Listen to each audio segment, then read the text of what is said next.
Everybody live and active on pit road, please. There's a couple of trucks missing. How do you put your truck on the track without it going? Just hit the I, turn your ignition off, leave it in stall. Oh, okay, cool. Yeah, it seriously sounds like your truck is still running done, but... Yeah, no.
"16 weeks of racing, and it all comes down to this for the drivers of CORA. 4 races to determine the overall season champion, distribute the prizes, and get ready for what is going to be the most exciting weeks of racing here in the Championship Online Racing Association. It all starts here in their favorite mod, the trucks, at Homestead Miami Speedway. You're watching it all live here on LSRTV. Good evening, race fans. Joe Cortez, Carl Jones, getting back in the booth. And guys, get ready for a lot of fun tonight.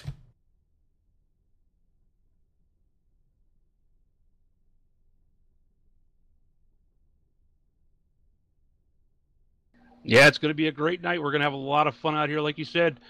We got 12 drivers getting ready to go in and run for this chase, Joe. 12 drivers getting ready to run for this chase. Let's go ahead and kick it over to the man who runs everything here at CORA. That's to be your president and CEO, James Brown, who's going to introduce the 12 men who will be competing for the CORA Championship. Take it away, my friend. Thank you very much, Joe. And good evening, viewers. It is my esteemed pleasure at this time to introduce to you our CORA Sunday Money Season 4 Championship contenders. In first place, driving out of the Storm Motorsports shop with 3 wins, 8 top 5s, 13 top 10s. He is currently the CORA Sunday Money leader with $266. He is sponsored by the Coles Wheelboard Truck Center in Redwood Falls, Minnesota. 2 weeks ago, he was crowned the CORA IndyCar champion. He's number 47 from Palm Bay, Florida, Don Stevenson. In second place, he was last season's Rookie of the Year and finished second in the CORA Sunday Money Championship. He has 15 starts, 8 top 5s, and 12 top 10s.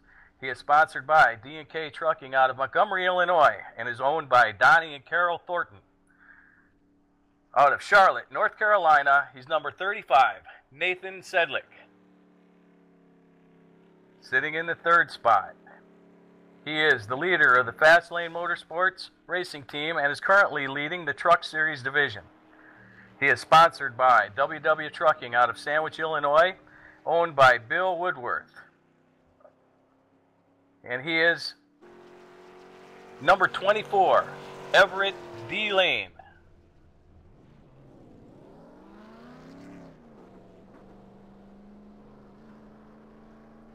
And sitting in fourth place, he's got 15 starts, 3 top 5s, 8 top 10s. His money is over $100. Another driver out of the Storm Motorsports. He is number 88, Mike Churchma.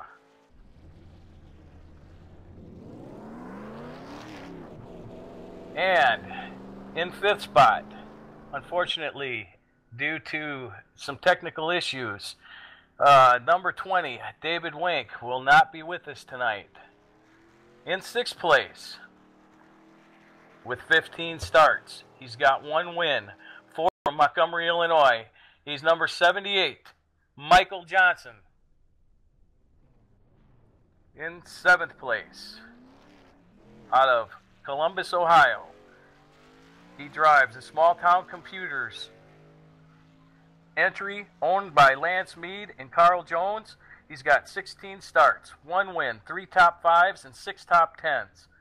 He is number 15, Dominic Dyball. In the 8th position, he's got 12 starts, no wins, 3 top 5s, 8 top 10s. Driving the LaSalle Speedway entry, number 25, Bradley Cooper. In 9th place, out of Plattsburgh, New York, driving the number 79 R&R Transport entry from Elgin, Illinois, with owner Rich Pineacre, number 79, Joel Wood.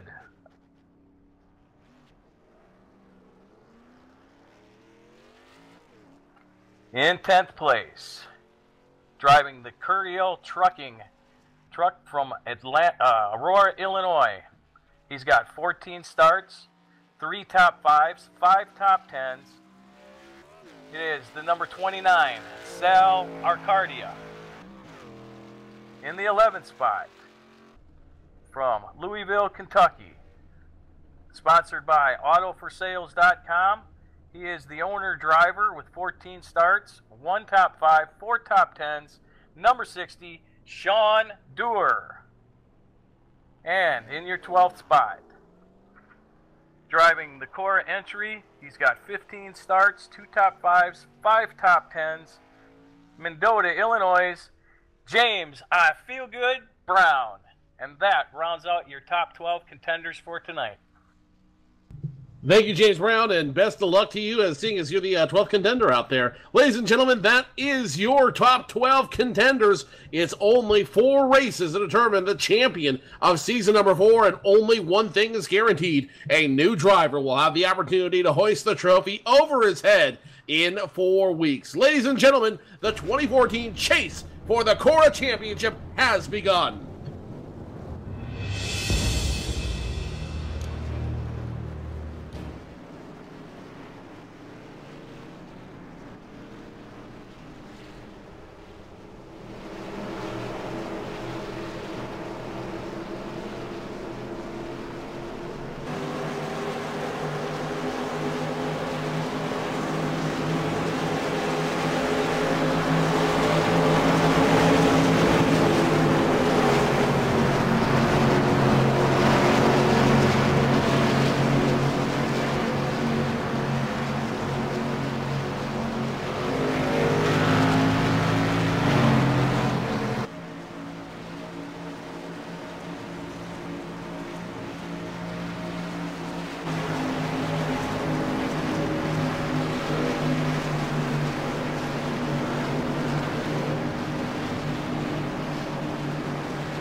So it all comes down to this. 16 weeks of racing that started just after the new year comes down to 4 more races to crown the 2014 Season 4 CORA Sunday Money Champion. Tonight's events begin. The chase begins with tonight's events here at Homestead Miami Speedway for the Collisionworx Express 125 here at Miami Homestead Speedway in the trucks. And then 4 more weeks before June 22nd when we close out the season and crown a brand new champion. Joe Cortez, Carl Jones here in the booth getting ready to call the next 4 weeks of action here with the CORA Sunday Money Series. And this ought to be very exciting there, Carl. We're going to be going to action in 3 of the mods that we love the most. Trucks tonight, trucks to end the season, the nationwide cars in 1 week's time, and then in 2 weeks, we'll be back to the Gen 6 cars in Michigan. These guys are going to be racing in the cars they know the best, which should create a lot of fun opportunities for everybody on the track. Oh, yeah, the fenders are back on them, and they are ready to roll. Heard a lot of guys saying they're glad to get back into the trucks. I know that the Indy cars were just something they're not used to running. They were getting kind of old, I think, to some of these guys. They were itching and ready to get back in these trucks and back into the cars. So I think we're going to see a great race for the chase here. I think we're going to see a lot of great racing here at Homestead Miami as we get ready to go green flag racing in just a little bit. Just a reminder of who you'll be seeing here in the chase. Don Stevenson, Nathan Sedlak, Everett Lane, Michael Churchman, David Wenk, who won't be on track tonight, Michael Johnson, Dominic Dyball, Bradley Cooper, Joel Wood, Sal Accardi, Sean Dower, James Brown. These are all guys who have run incredibly consistent throughout the season. And as you look at their numbers, your top 2 have only missed 1 race throughout the entire run.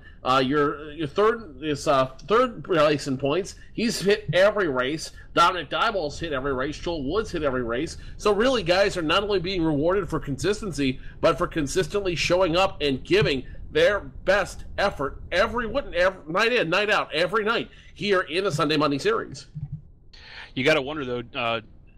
Like NASCAR, unlike NASCAR, I don't think you're going to have a mulligan. I think if you miss a race, I think you're done. I don't see you being able to come back in unless you come back in and win every race. I don't see you being able to miss a race and come back in here. So I'm really hoping that David Wenk doesn't fall too far behind, but I don't think he's going to be too happy with missing this race this week. Wenk falling behind what was supposed to be a 12-man chase could very easily turn into 11 before the first green flag drops here on the field. But Don Stevenson, he's the guy that I'm keeping my eye on throughout this race. 2 poles, 3 wins, 13 top 10s. Don has been incredible in everything he runs, whether it be the nationwide car, whether it be the open wheel Indy car, the Honda Dallara car. No matter what he runs, he has just been incredible. He's been successful, and he knows how to wheel these cars around and make them work. Yeah, he was just crowned the IndyCar champion, so we might see him crown the champion for the entire kit and caboodle here by the time this is over.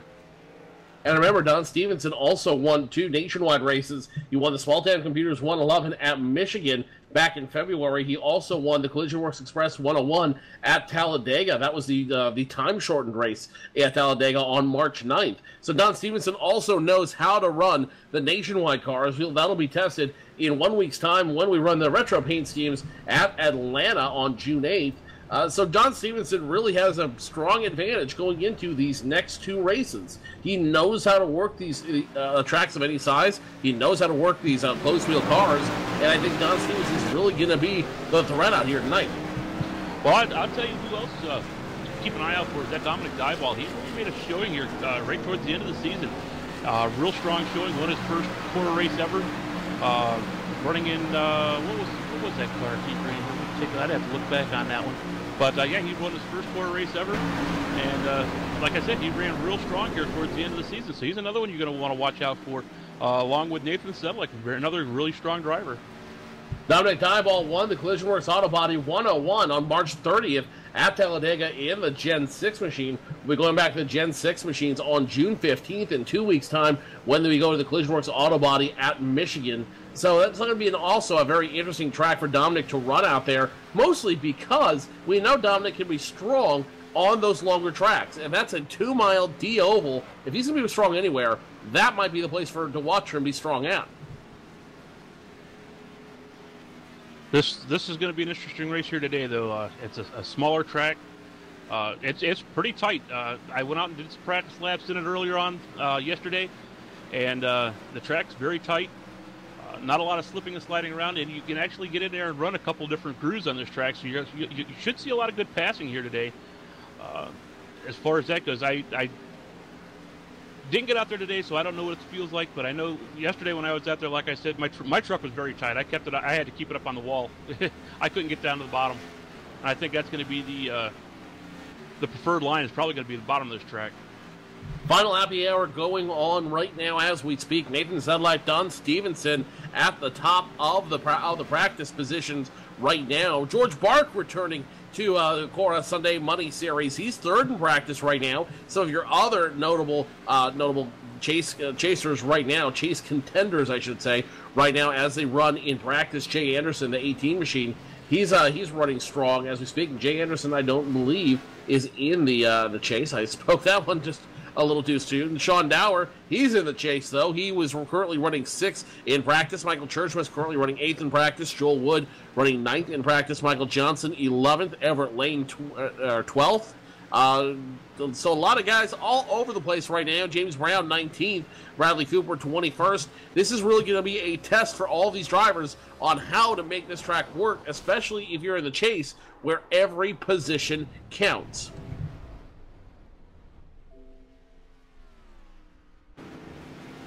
Yeah, like I said, the mulligans I think are gone. Every position that you finish in here is it's gonna be big. I'd say you don't want to be finishing out of the top 10 in this series here, because the guys who are running for this series, the top 12, man, they're strong drivers. You end up in the back of the pack, or like David Wink, like I said earlier, not in the race. You're going to be in a lot of trouble for this season. Rounding up the top 4 races, you just there's just no way you can come back from missing a race or getting knocked out of one of these races. I don't think. Weather going to play a factor here as well tonight. It's going to be 82 degrees over on the track, overcast with a slight wind coming out of the north and low relative humidity on the track. It's going to mean the track's going to retain the heat just a little bit more. That cloud cover is going to act like a big dome over this track. It's going to be a good thing for these drivers, but it's also going to be a bad thing for them as well, because as that track continues to retain that heat, and you have the heat radiating through the clouds, it's going to mean these setups aren't going to need to run as fast as these guys wanted to. They're going to have to decrease the amount of tape on the grill, and they're going to have to keep a close eye on how that motor runs. If they get it too hot, they will blow up that engine. And Carl, I've got a feeling, if I were a betting man, I would be betting that you're going to see at least 4 blown engines as a result of good racing here tonight. Whew, four blown engines. I don't know. I haven't seen any over the week here. Nobody's that I know of has blown an engine, except for a couple guys who are doing some qualifying setup practicing there and ran the tape on full tape on their grills. But I haven't seen anybody blow up yet. But anything could happen. Anything has happened this past season. So yeah, anything could happen. That's a very good point. I do know that they say that the tires are wearing off on these things quickly. So you're probably going to be seeing a lot of 4 tires every time they get a chance to get the cars or these trucks into the pits. The new Goodyear multi-layer or multi-zone tire model that iRacing instituted about a month ago, not terribly popular with the drivers, but it does change the dynamic of the racing that you see here in the iRacing sim. So tonight's going to be no different. In these trucks, we're really going to see the first true field test of how this new multi-zone tire runs in the iRacing sim and how these drivers will adapt to it. Remember, these are some of the best drivers, if not the best overall drivers in the iRacing sim. So these guys are going to be able to really give this tire a lot of wear, and as they come out tonight, we should get a feel and get an idea of just how much this tire is going to affect them into the next 3 races. Well, I was talking with Alan Larson here earlier today, and he said his truck is stuck to the track really good, but he was saying he was the first one that told me the other day that his tires were wearing out. And I went down through the pits here over the course of the day yesterday, and that's the word that's coming from everybody. Everybody's saying tires, tires, tires. So.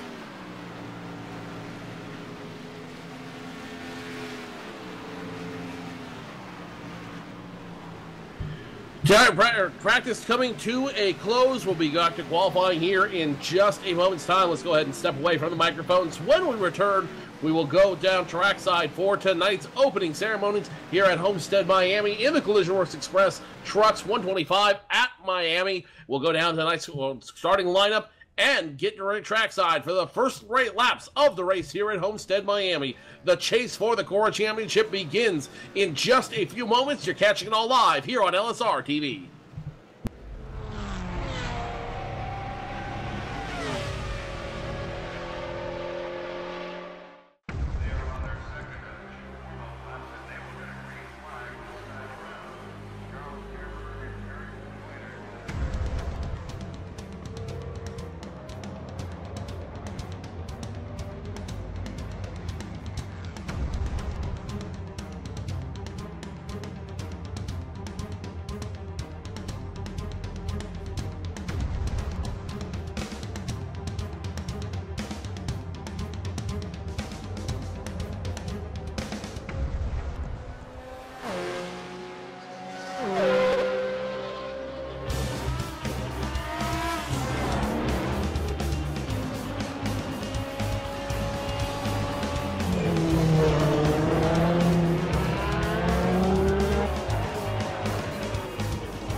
Wait, I gotta write down.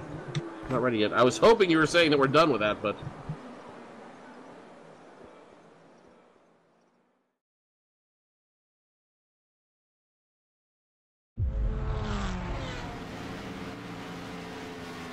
Back here at Homestead, Miami Speedway at the tricky mile and a half, getting ready to go to Green Flag Racing, qualifying preliminarily getting done here right now. Nathan Sedlak, Don Stevenson, George Park, Gary Power, Jonathan Taylor, your provisional top five as qualifying slowly comes to an end here. Carl, this ought to be a lot of fun racing, considering Nathan Sedlak, Don Stevenson, right now, potentially going to lead this group around the track.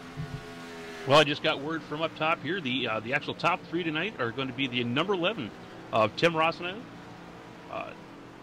the number 42 of George Barks, and the number 27 of Gary Bauer. They are going to be the cars that are going to be moving up as they won their qualifying races this week. But still, Nathan Sedlak, Don Stevenson will be right behind them. They'll be qualifying in the top five, which is going to make for some very entertaining racing, knowing that the guys who are the men to beat are right there at the front already. Yeah, and there's some fast speeds there with a 31.5. That's just smoking this track here. Matter of fact, the top 25 are actually separated less than a second. So this is a very, very close field here.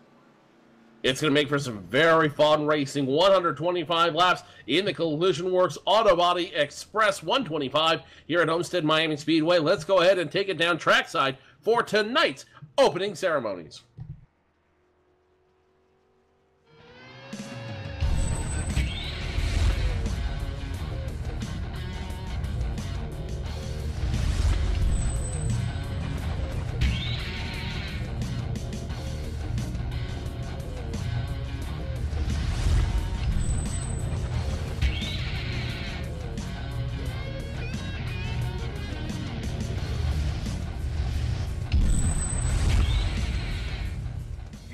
race fans, CORA Championship Online Racing Association proudly presents the Sunday Money Series. The Sunday Money Series is being brought to you by Cole's Wheelboard Truck Center, Redwood Falls, Minnesota. Berkey Painting and Sandblasting, a quality job at a fair price, Redwood Falls, Minnesota. Hurley Property Maintenance, when you want the job done right, Kingston, Ontario. Dale Smalley Drywall, the finish is what counts, Sophia, North Carolina. Small Town Computers, serving Midwestern Michigan. SH&D Trucking, Elburn, Illinois. Collisionworx and Collisionworx Auto Body Express, making friends by accident in Memphis, Tennessee. Now at this time, ladies and gentlemen, please rise, and gentlemen, remove your caps, as the Reverend Rusty Dent will deliver our invocation. Dear Lord, let us pray. We want to thank you, Lord, for all we have. Dear Lord, we ask you that you protect those men and women who serve us both here and abroad. And oh Lord, we give thanks to those who have served us and have given that ultimate sacrifice that we may enjoy the liberties that we have today. And oh Lord, we ask you that you give these drivers the skill and the good internet connection so that we may be given a race like no other. Lord, we ask you that our racing give us the green-white checkers that we so deserve, and that we may enjoy an exciting race to the finish we all want to see. Lord, may you heighten the senses and protect these drivers so that they can give us a 3-wide door-banging race to the checker flag tonight. And can we all say amen? And I'll say amen. Ladies and gentlemen, please remain standing as we proudly introduce Jaden Berkey to sing our national anthem.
That our flag was still there. Oh, say does that star-spangled banner yet wave o'er the land of the free and the home of the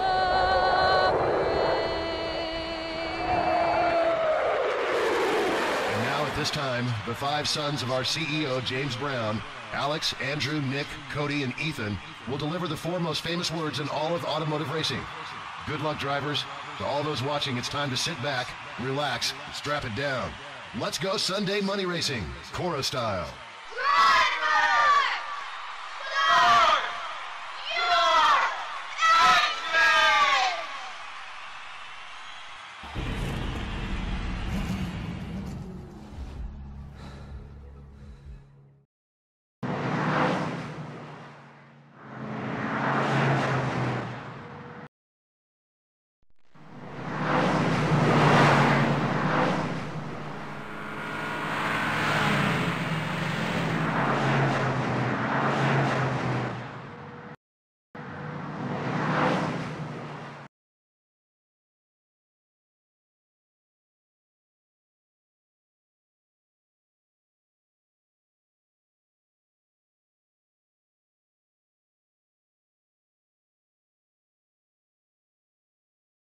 And that was your opening ceremonies for tonight's race.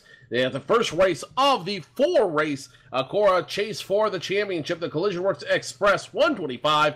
with the trucks here at Homestead Miami Speedway. The race getting ready to get ready to go, all 125 laps here around the perfect oval, the mile-and-a-half oval here at Homestead Miami Speedway, normally reserved for Champions Weekend, but tonight it's going to kick off the championship season here in Season 4 of CORA. 16 weeks of racing, all comes down to this. 4 races to determine who's going to walk away with the big prize at the end of the season. Before we go to the grid, let me get your final thoughts, Carl, on what we're going to see tonight. I think we're going to see a lot of close quarters racing. Small track, not a lot of room in between walls, and the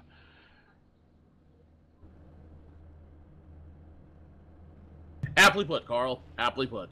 Let's go ahead and go down our qualifying order for tonight's race. Remember, the top 3 race in to those top 3 positions through the qualifying races held throughout the week. Those are free, and you can catch more on those at CORA-racing.com. The chase might be set, but your chance to win a little bit of Sunday money and go to the bank on Monday is still very live and real. Go to CORA-racing.com to learn more about the CORA Sunday Money Series. Top 3 have already locked their positions in through the qualifying races held throughout the week. Your pole sitter will be the 11 of Tim Rossino. He will show up in position number 1 tonight on the pole. Outside of him will be the 42 machine. That is George Barks, the Barks Competition Karting. Mrs. Dockside, Kim Dolan Realtor machine starts position number 2. Right behind him will be the 27, the Kim Dolan Realtor Mrs. Dockside and MPR machine of Gary Bauer. The 27 starting position number 3. Nathan Sedlak position number 4, and Don Stevenson,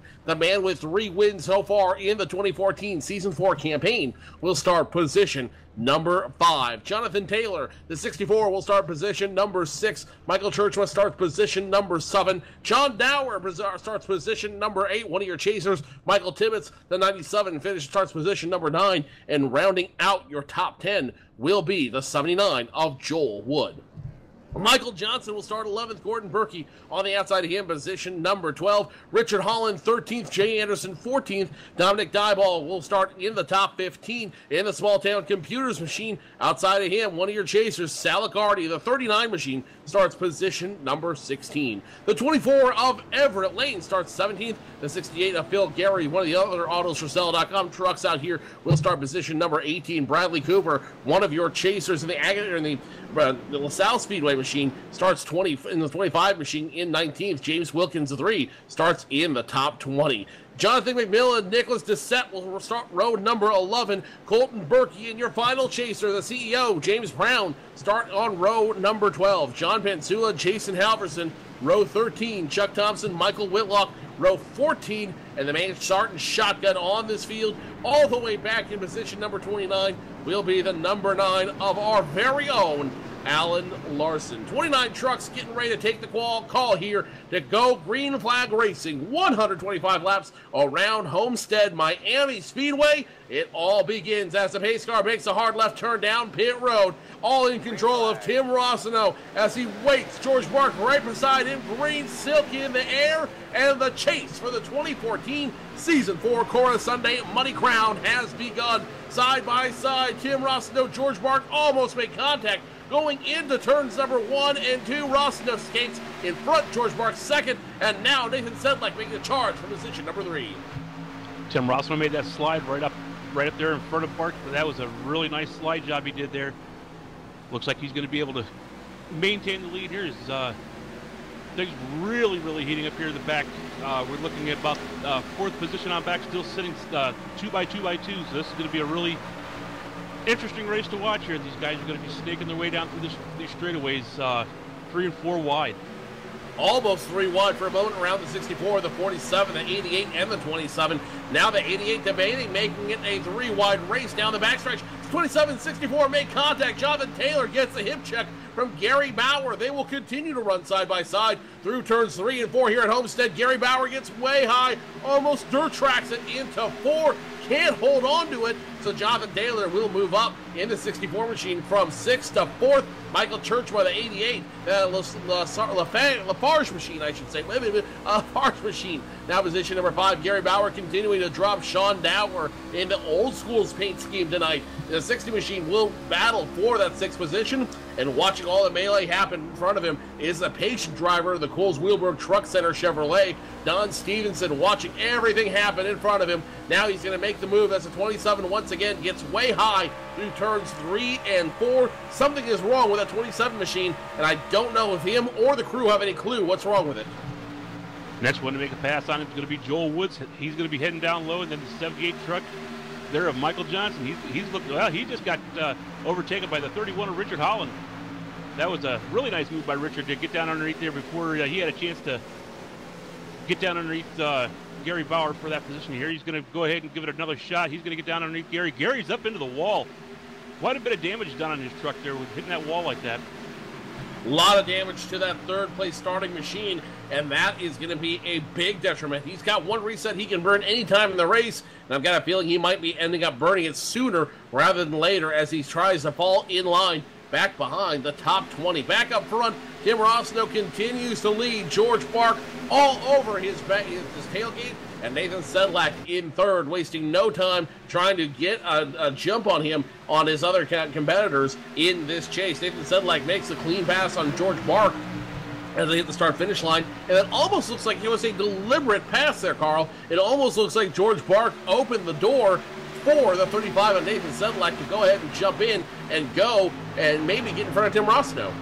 Well, I was right along there with George Bark when he did that. He came out of turn 4 and he just kind of skated up the track there with the front end. I don't know if it was deliberate or not, but it did look like he got a little bit tight coming out of turn. He was able to get it back under control there and pull it right back down behind Nathan Sedlak. One deliberate number that I know Nathan Sedlak, that the NK trucking driver, is very aware of is the number 6. There's only 6 points going into tonight's race between him and Don Stevenson for that 1st place spot. If Nathan Sedlak can finish in front of Don Stevenson, then he might be able to walk away with the series lead going into the 2nd chase race at Atlanta in 1 week's time. So you can back around that position, around that 64, the 88 of Michael Churchma battling for position number 5, and here comes the 47 of Don Stevenson. You need not call the devil, he'll come and call it anyways. And here he comes, the Coles Wheelberg Truck Center blue and white Chevrolet is going to make a run at the 64 of Jonathan Taylor. Number 5 from Jonathan Taylor, Sean Dower, another one of your chasers in the Autos for Sale Old School's Motorsports paint scheme, going to come along for the ride. Look for him in position number 6. Yeah, Don Stevenson was your pick here to win this whole shooting match, and he's making his way back up to the front. He is up in the 6th position. Just pulled up here and behind Jonathan Taylor. Look like he's going to... Rossno, Sedlak, Bark, Churchma, Don Stevenson, your top 5. More back towards the field. Dominic Dyball, who started in 15th, has now worked his way up 2 positions to position number 13. Everett Lane, the 24 machine, he's now 14th. And Salacardi now finding himself in position number 15. Remember, all 3 of those drivers are chase drivers as well, but they got to start thinking about how they want to make their moves to get up front and start making some moves here on the track. 125 laps are going to go away in a hurry here, and I know these guys are all anxious to try to make their mark known early on this chase rather than later. Top 3 separating themselves by about a second over Michael Churchman and Company. I don't know if this is a strategy move by Michael Churchman and Company or if they just have a little bit slower trucks than your top 3 right now, Carl. It may just be in the setup. Maybe they have a long run setup because the races we had this week, we didn't have a lot of cautions in them. So we might be looking at guys here who have got their trucks set up for the long haul and just kind of saving their tires for the end of the run.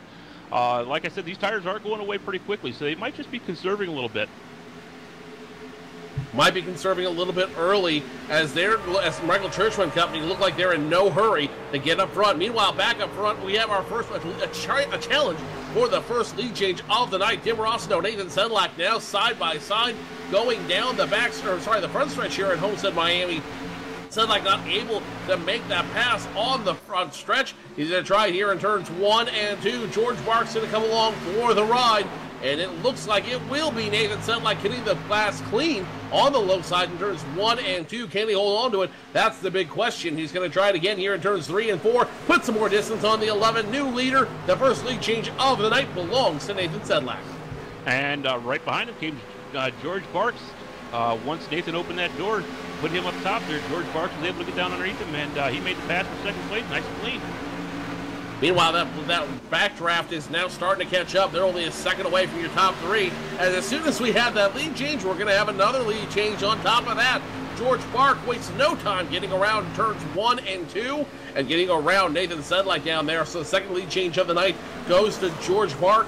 And I've got a feeling that that's a little bit of reward for letting Nathan Sedlak get up there and get the extra point for leading a lap. So Nathan Sedlak replies the favor that George Bark gave him earlier by letting him go in front of him. And now George Bark's going to take his turn leading a couple of laps here at Homestead.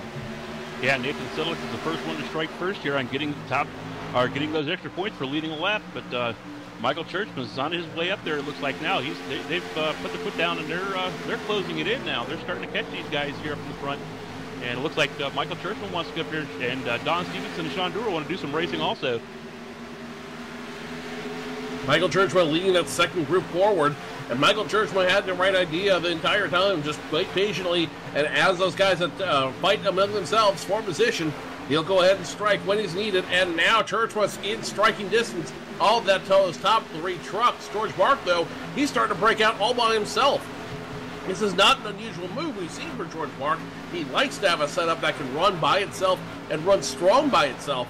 But I've got a feeling if these trucks can line up behind him, that run by himself is going to be a very short-lived run. Yeah, these guys are getting their tires warmed up now. About 15, 16 laps into a run, these tires really start to come in. You'll get your tires for probably about 10 to 12 more laps after that, and then they start to fall off. So George is going to make any kind of a run right now. It'll probably be about the time to do it. It looks like his tires just came in on him. He's probably got about 10, 15 laps before those tires really fall off, and he's going to have to get in there and get new shoes put on this thing. It's going to be a good look as we get ready, as we continue green flag racing. Lap number 16 will be lap number 17 as George Bark clears turns 3 and 4 handily, and now is leading lap number 17. Tim Rossino, Nathan Sedlak, only about 0.6 of a second behind him. Michael Churchman, only 0.4 of a second behind Nathan Sedlak. So Churchman and Don Stevenson now trying to hook up and trying to get around them. John Dower trying to hook up on the train as well. And now 4 of your 12 chasers represented in the top 5. I don't think we're going to see too much of drafting at this track like this. Kind of a short track, but it is a mile. Yeah, it is a 1.5-mile track.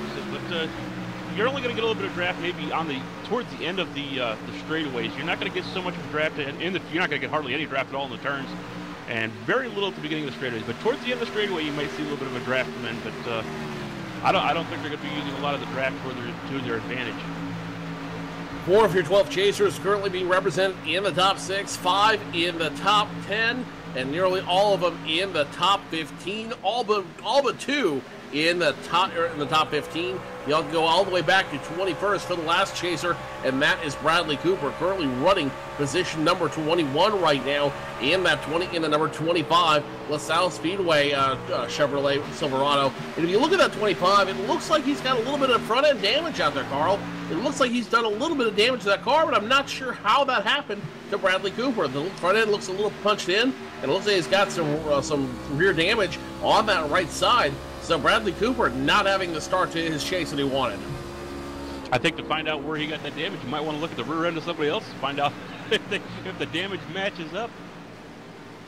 Well, in any event, that is not the start Bradley Cooper wants. That concave front end could spell some big trouble later on here in the race, as we've only cleared 20 laps of 125 through this field. As we go back through the field, let's go ahead and take a look back towards the rear end of this field, as we've got a side-by-side battle going on now between Gordon Berkey in the L.R. Kelly trucking machine and Michael Tibbetts, the other old school driver, in the number 97 behind him. One of your chasers, Dominic Dyball, currently being scored position number 13 as he crosses the start-finish line. He will stay position number 13. He's trying to get position number 12 the hard way on the high line around the 97 of Michael Tibbetts, the Auto for Sale Old Schools Motorsports driver, not wanting to yield that position, but Dominic Dyball just stronger on the high side. Dominic Dyball slowly starting the march towards the front. Now he's in position number 12, and look who's behind him. Another one of your chasers, the W&W trucking machine of Everett Lane. Boy, that was some muscle right there, making that pass on the outside. Like I said earlier, the first line of this track is on the inside. These guys made that look easy on the outside. Michael Churchwell loses a few positions in that running. He goes from 4th to 7th, allowing the Coles Wheelberg Truck Center machine of Don Stevenson to pick up position number 4. Sean Dower will now pick up position number 5. Richard Holland 6th. And Joel Wood now finds his way up to position number 8. The R&R trucking machine, number 79, Chevrolet, is running good in position number 8.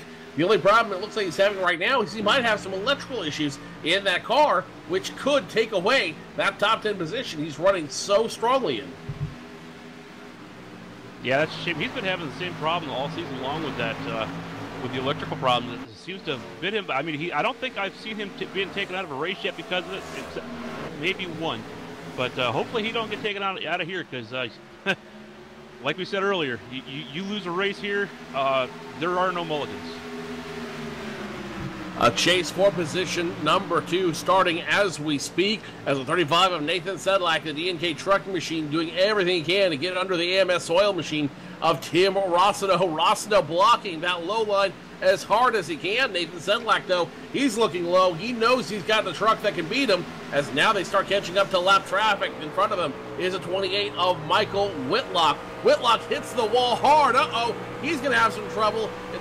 As he gets into the wall hard there, the Collisionworx auto body machine is going to be in a little bit of trouble. The Bates rebar machine as well is going to be in a little bit of trouble out there. So Michael Whitlock, the 28 machine, hits the wall hard as lap traffic gets around him. That could spell big trouble for him later on. Another car about to go lap down is that 21 machine of Jason Halverson. I'll tell you what, that Don Stevens' heart, I bet you just stopped there because he saw Michael Whitlock once he bounced off the wall, came back just down in front of him, and he was able to get around it, but that had to stop his heart there for a second.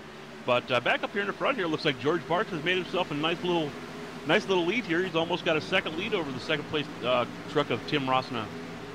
George Park running incredibly strong all by himself. Behind him, a whole pack of trucks as they're looking to make some moves. Tim Rossino, Nathan Sedlak, Don Stevenson, Richard Holland, Sean Dewar, Michael Churchma, your top 7 trying to do anything they can to catch up with that George Park machine, but George Park just running too strong out there. So these guys are now look less interested in catching up with him as opposed to battling for a little bit of position amongst themselves. Remember, George Bark, he's a one-off in tonight's show. He's got no points on the line. He's got no pony in the championship show.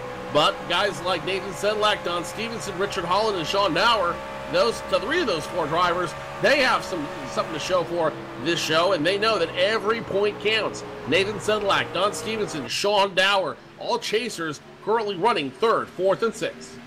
Yeah, I think Tim Rossino and Nathan Sedlak got the right idea here. Let's get this down to single file and get back on the track catching George, because George has pulled over a second and a half of a lead now with them. These guys back here fighting for position. He's just running away with this right now. Less than 100 laps to go as Don Stevenson will drop to the tail end of that group. Was in position number 4. Now going to drop to about position number 6 as we have a challenge for the position number 2 now as Nathan Sedlak going low, trying to get around Rossino. Rossino takes it way high. It looks like he keeps the speed on that truck, and Rossino, no challenge at all, will stay position number 2. Sedlak 3rd. Holland and Dower now battling between themselves for position number 4. And now here comes Don Stevenson. After regrouping, he's going to try to take away position number 5 from Sean Dower. Keep an eye here on Richard Holland, see how he fares. He's got it down here to the bottom right now, and he looks like he's going to try to get around Nathan Sedlak for position number 3. He's doing a really good job of it. He's got it down here.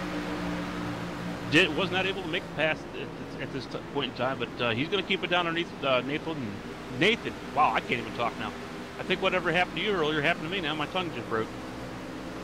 It's going around in the booth. We probably shouldn't be breathing too close on each other. just a professional courtesy there. Back in the back of that group, more chasers now trying to go up to the front and work down to the front. The 88, the Lafarge machine of Michael Churchma, position number 7. Joel Wood, the R&R transport machine, position number 8. And that actually might be switching around as Joel Wood looks to try to get around the gravel paint machine of Churchma. Will do so. To score Churchma, position number 8. Joel Wood, one of your drivers that showed a lot of tenacity all season, will work his way up to position number 7. Mike Lee Johnson, the RMJ trucking machine, will be position number 9. And then there's your guy, Carl, Dominic Dyball, the 15 Small Town PC machine, will be position number 10 as he's worked his way up from position number 15. So Dominic Dyball showing that he can be a contender as well in this chase. Just as I was getting ready to say, and I think I'm right, it looks like Rossino's tires have given up because he's just falling back now. He's going to be passed now by Sean Dewar. Rossino's going to go from second position all the way back to, looks like he's around sixth position right now. So his tires, I think, are gone. And from the file, the surprise file, look who's in position number 2 as a result.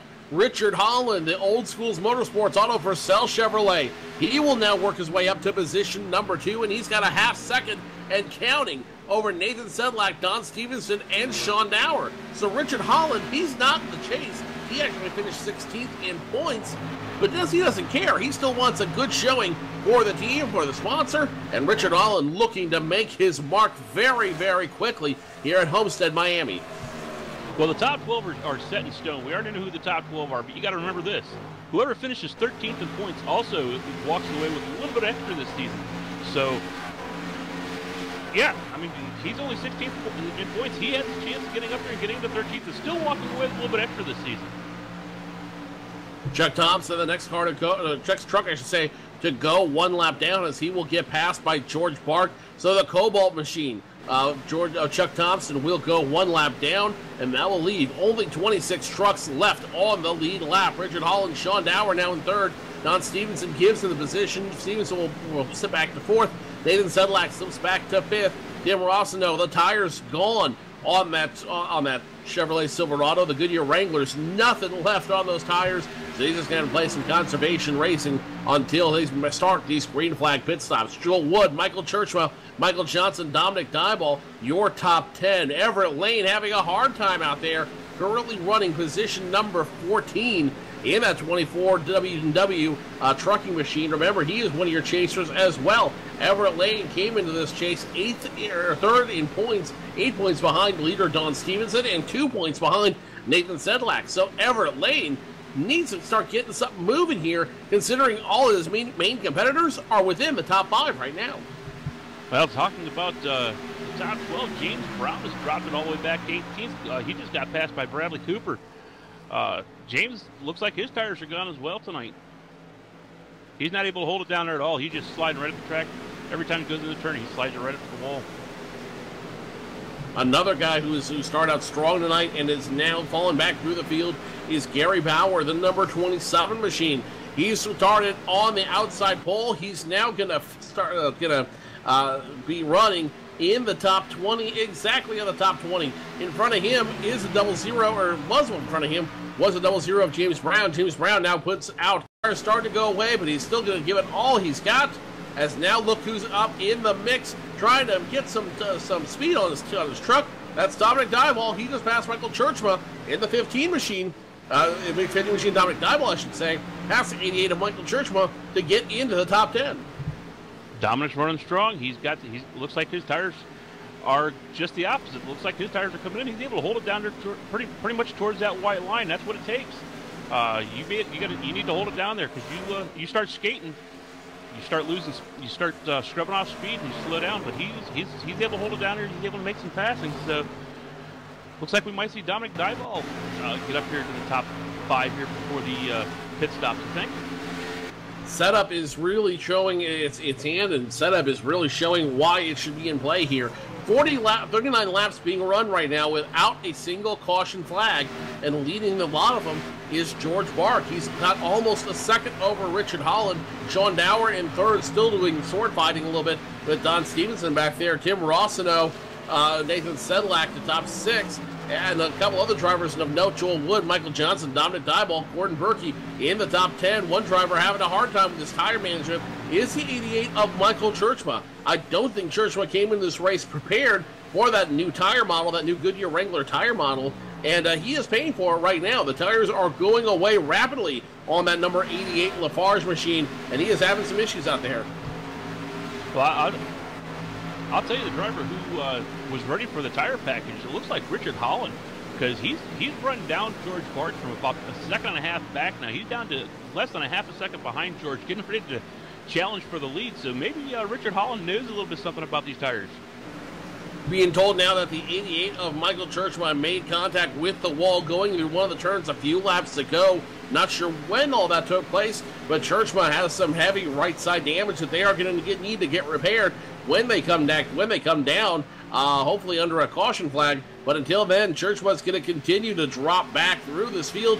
What was a top 5 truck at one point, now being relegated to position number 13 as the 68 of Phil Gary gets around him. Now the 64 machine, that's Jonathan Taylor. He's going to get around the 88 of Churchma as well. George Bart continues to lead. No surprise in your top 5. Richard Holland, Sean Dower, Don Stevenson, Tim Rossino holding on strong. Nathan Sedlak now in 6th, Joel Wood in 7th.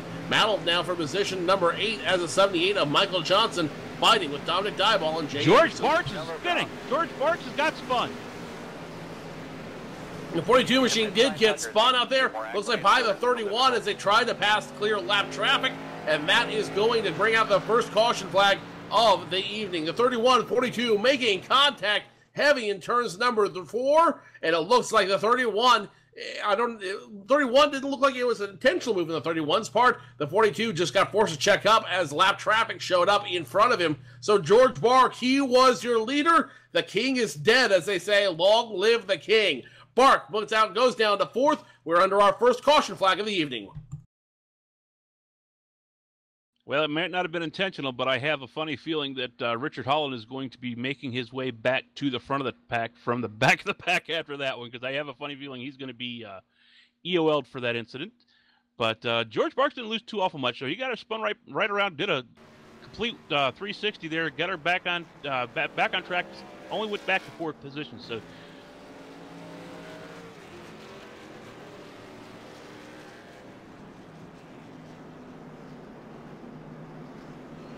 And it's going to deem that as a racing incident.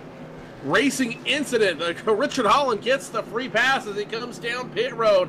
45 miles per hour down the road here at Homestead, Miami. And Richard Holland gets an advantage on the pit stop. Makes this clean stop into his stall. And it will be a 4-tire stop and full tank of fuel. Richard Holland breathing a huge sigh of relief, as that will be deemed a racing incident, not an at-fault incident. 4 tires down and away. The 79 of Joel Wood taking 4 tires as well. The 78 of Michael Johnson. The 17 of Gordon Berkey all elected to take 4 tires and fuel. Michael Churchma stopping to get some repairs done on his machine as well. Gary Bauer taking 4 tires and a full tank of fuel as well. They race off pit road and they come off. Holland first, Don Stevenson second, Sean Dower third, Nathan Sedlak fourth, and Tim Rossino your top 5.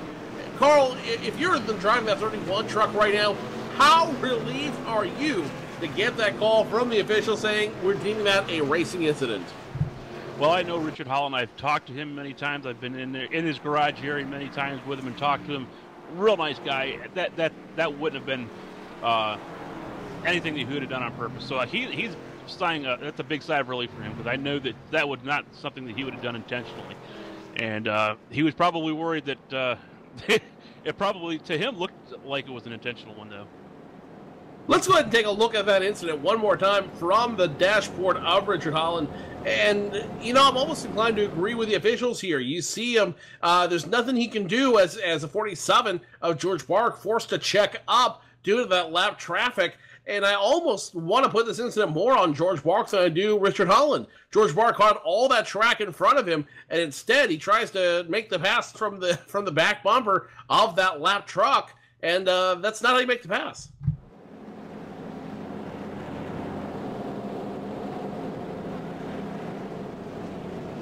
But then again, that is an extremely slippery part of the track, so hard race in there will bring out the first caution flag of the evening on lap 45 with less than about 80 laps left to go here in the feature at Homestead, Miami. The Collisionworx Express Trucks race continues here as part of the CORA Sunday Money Series in the chase for the championship. Let's go ahead and step away from the microphones and take our first commercial break. You are watching the CORA Championship Online Racing Association Sunday Money Series live from Homestead Miami Speedway on LSRTV.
to double file pacing. We'll be back to green flag racing in just a moment's time. Richard Holland, Don Stevenson, Sean Dower, Nathan Sedlak, Tim Rossno, the top 5 here at the Collisionworx Express 125 are the CORA Sunday Money Series race for the championship. The chase for the championship, I should say. Richard Holland gets the clean start, drops the hammer as soon as the green cell flies, and we're back to green flag racing on lap number 47. Richard Holland makes a jump to the high line, and he's going to go back down low. Don Stevenson, Richard, and Sean Dower battling now for position number 2 behind them. It's going to be Nathan Sedlak patiently waiting to see which line they're going to go, and they're all going to go single file. George Bark, who got spun to bring out this first caution flag, now sits position number 5. Tim Rossno trying to make it position number 6. He tries to nose under that truck. No bueno. Back up front, we have a challenge for the lead, a double challenge for the lead, as Sean Dower will take it away from his teammate Richard Holland, and now Sean Dower gets credited with leading a lap as he's got in front of this field, getting the pass on his teammate. But look who's behind him. The Coles-Wilberg Truck Center machine of Don Stevenson in position number 2. He doesn't want to let go of that lead just yet. And now it's a battle for the lead as they go side by side. Stevenson low, Sean Dower high, side by side.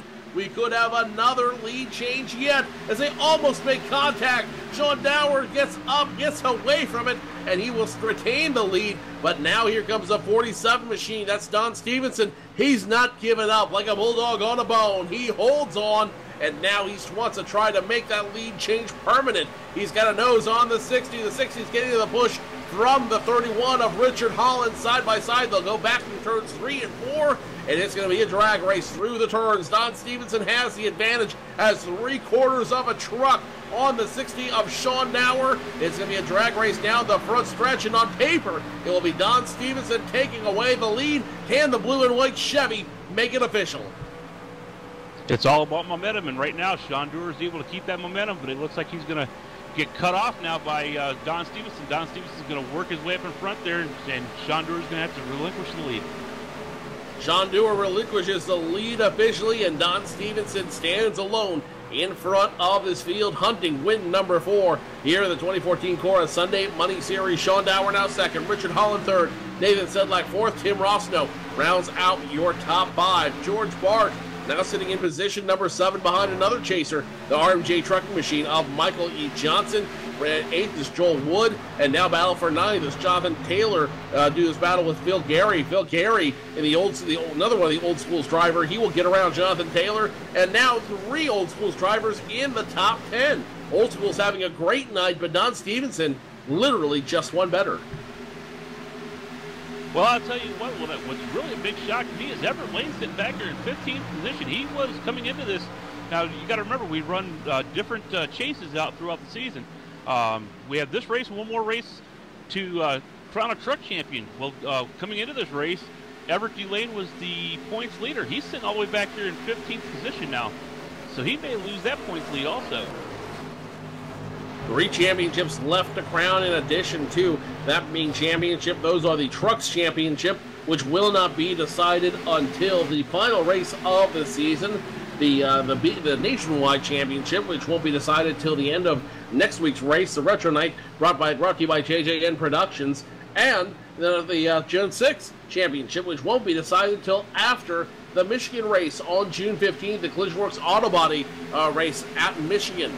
So still some championships left to be determined in addition to the overall champion.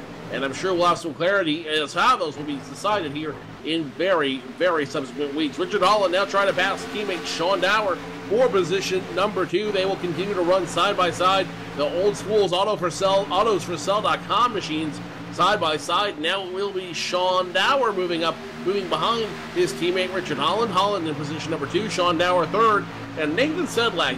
You got to give a lot of credit to the D&K trucking driver right there. He is patiently running behind those top 3 drivers, just waiting to strike.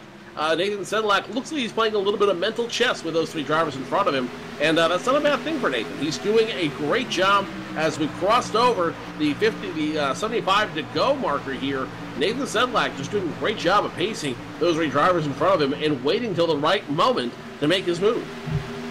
Well, I tell you, it looked like George Marks was the class of the field early, but I think it just took Richard Holland a little bit of time to get the truck underneath him, get the feel of the track. I think he may be the class of the field by the time this is all said and done, because he is running really strong up here in the second position. He's only 0.3 of a second behind Don Stevenson. Don's not able to check out away from Richard Holland like George Barks was able to check out earlier. So I think my pick's going to have to be Richard Holland for this. If he keeps up the way he's going right now, he's got a very, very good chance of winning this race.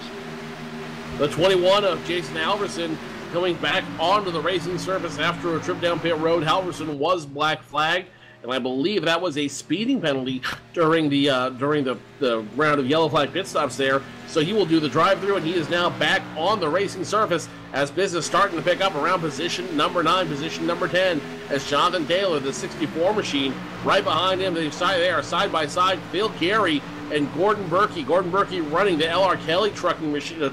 Trucking colors, and in place of David Wenk out there. He's going to run side by side with a 68. In front of him, though, it's a three-way battle for what's going to be position number 8 as Joel Wood, Michael Johnson fighting to get around the 78 of Michael Johnson.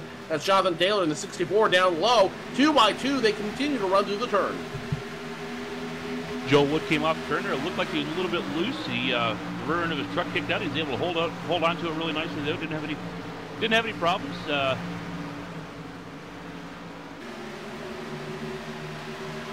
So Joel Wood will escape that melee clean. He will get position number 7 as his reward. And you got to give a lot of credit to the R&R transport driver, Joel Wood.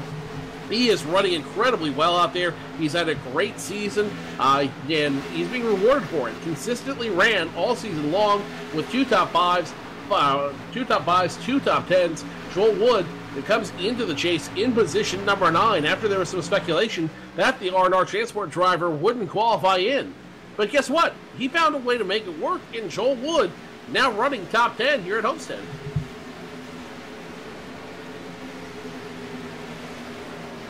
So Don Stevenson continues to lead here on the field. It'll be Richard Holland in second, Sean Dower third, Nathan Sedlak fourth, and Tim Rossino now under fire from, it looks like the 42 of George Bark. Yes, it is.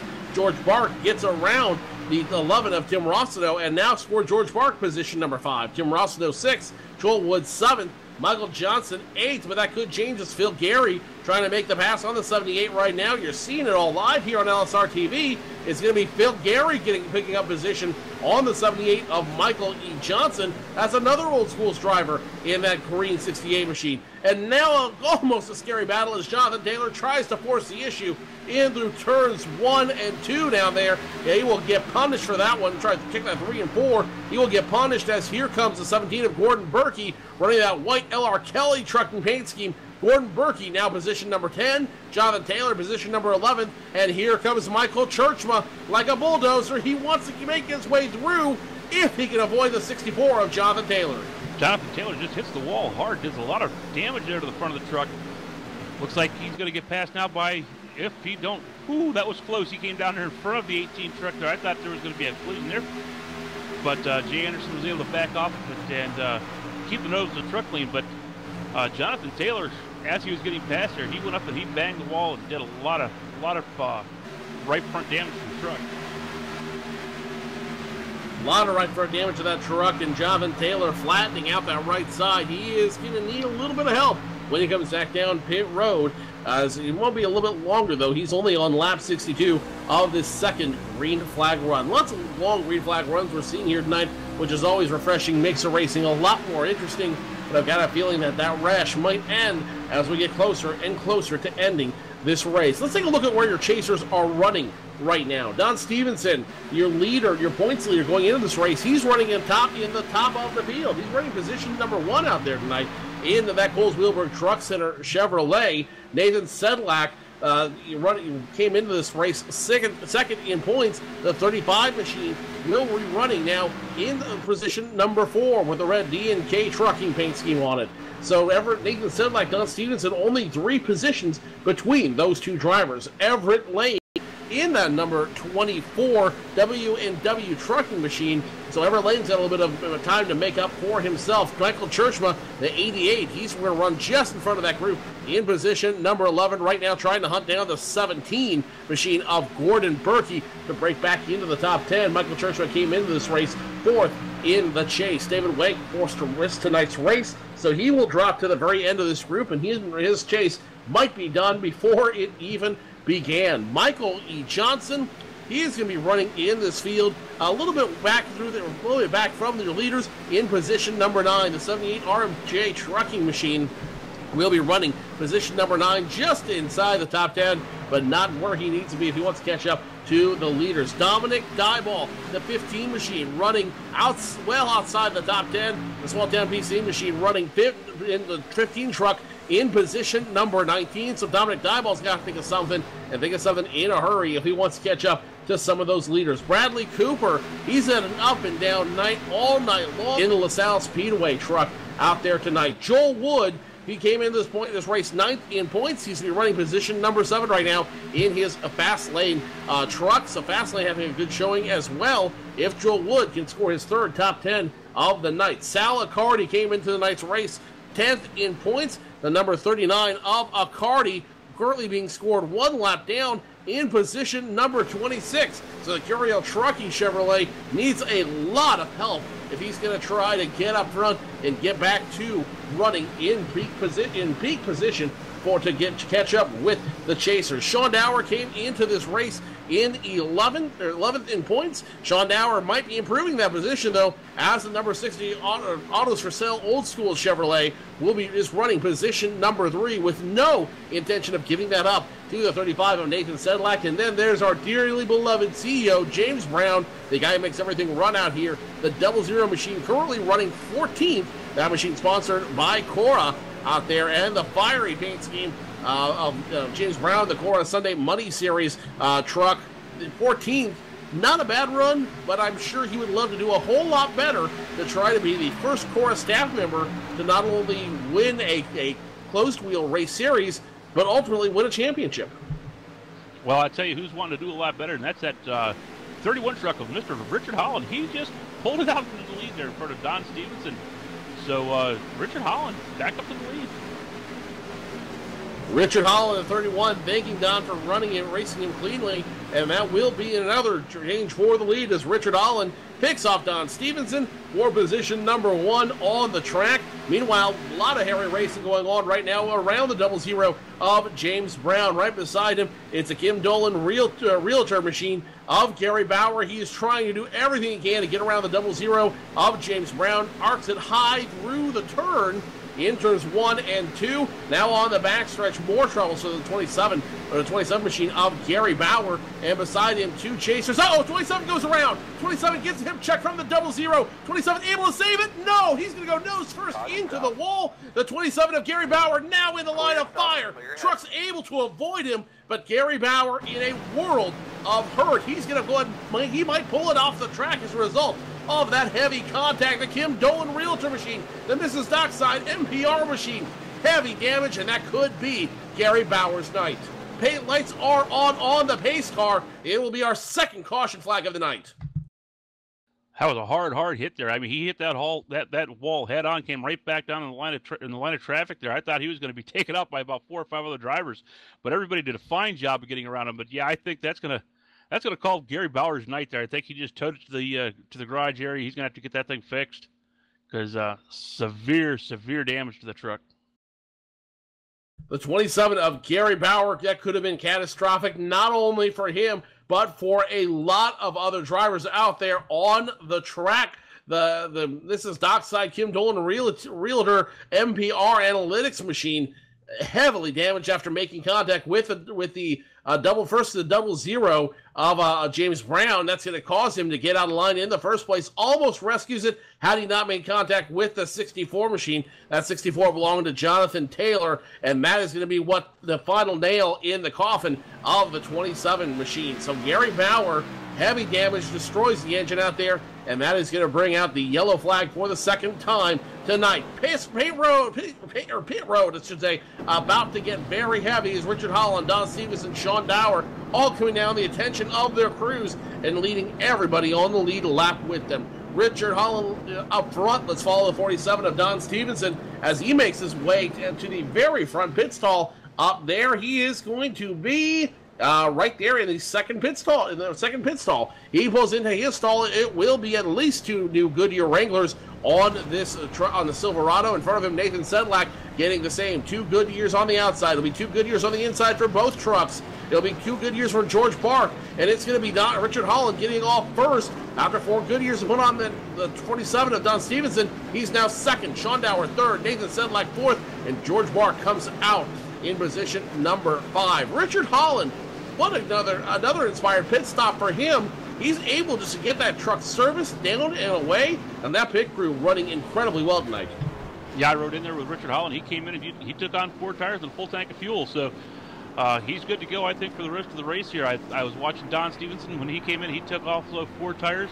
I did see a couple guys try with 2, and I don't know how they didn't get out in front of these guys, but I saw, I think it was Phil Gary and Joel Wood, I think, came in and took 2 tires.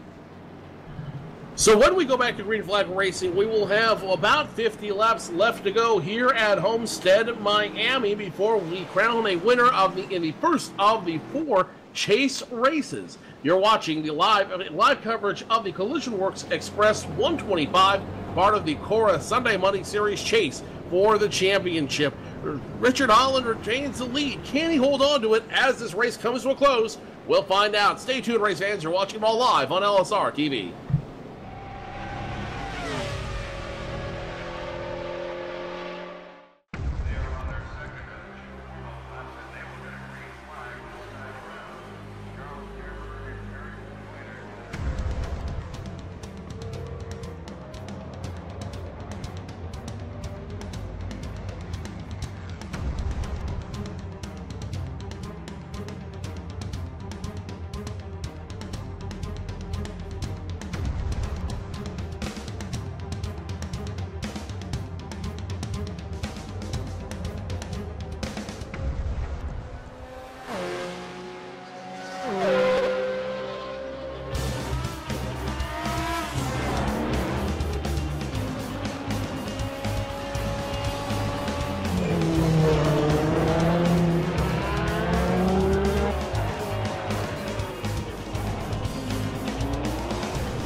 Doubled up, getting ready to go back to racing here at Homestead, Miami for the Collisionworx Express 125 in the trucks here, part of the Sunday Money Series. Richard Holland, Don Stevenson back on the front row, just like we saw it last restart.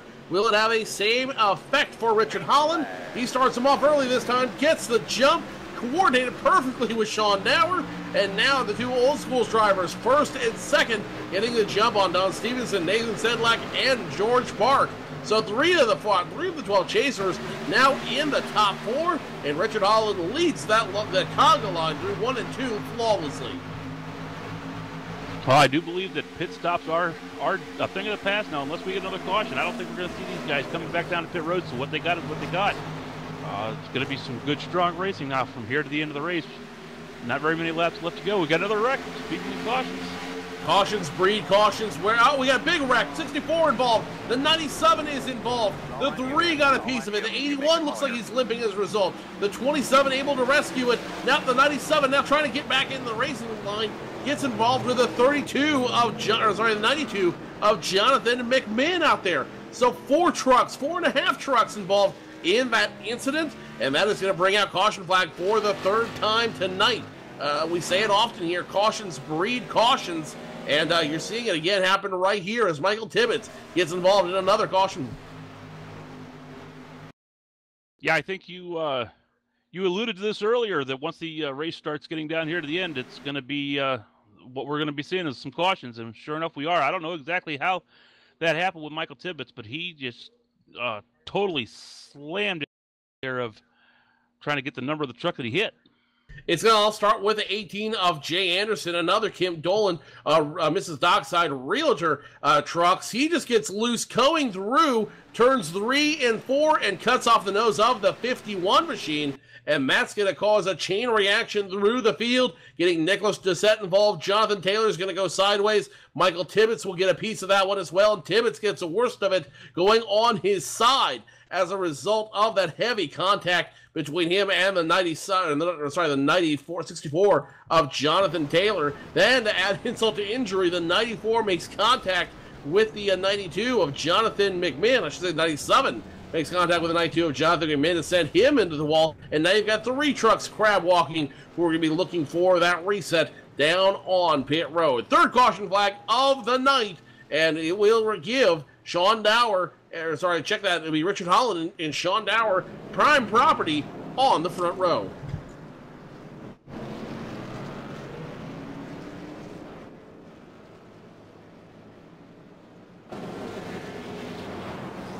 Richard Holland, Sean Dower can thank Mrs. Dockside for that prime property out there, because that Mrs. Dockside truck had not got involved into the wall. Those two would not be sitting great in positions 1 and 2 as a result of this caution. Don Stevens and Nathan Sedlak, your top 2 chasers, will restart in row number 2 right behind him. George Bark will restart position number 5. Tim Rossino, Phil Gary, Joel Wood, Michael Johnson, Everett Lane, rounding out your top 10. And I believe you've caught up one of the drivers who got involved in that incident, Carl. James Brown, you got a copy? I do, Carl. Go ahead. Hey, James, I just wanted to call and get an update there on how the truck's running and how everything's going out there on the track tonight for you. Well, so far so good. Running as planned. I just wanted to sit back and let the race come to me. These trucks tighten up so bad during long runs that just saving the tires and just biding my time. Well, you're sitting back there in 14th position. What do you got for these guys for the end of the race? You think you can get up there and challenge these guys at all for getting into the top 10 or top 5? Yeah, I believe I got a top 5 truck. It just hasn't been go time yet.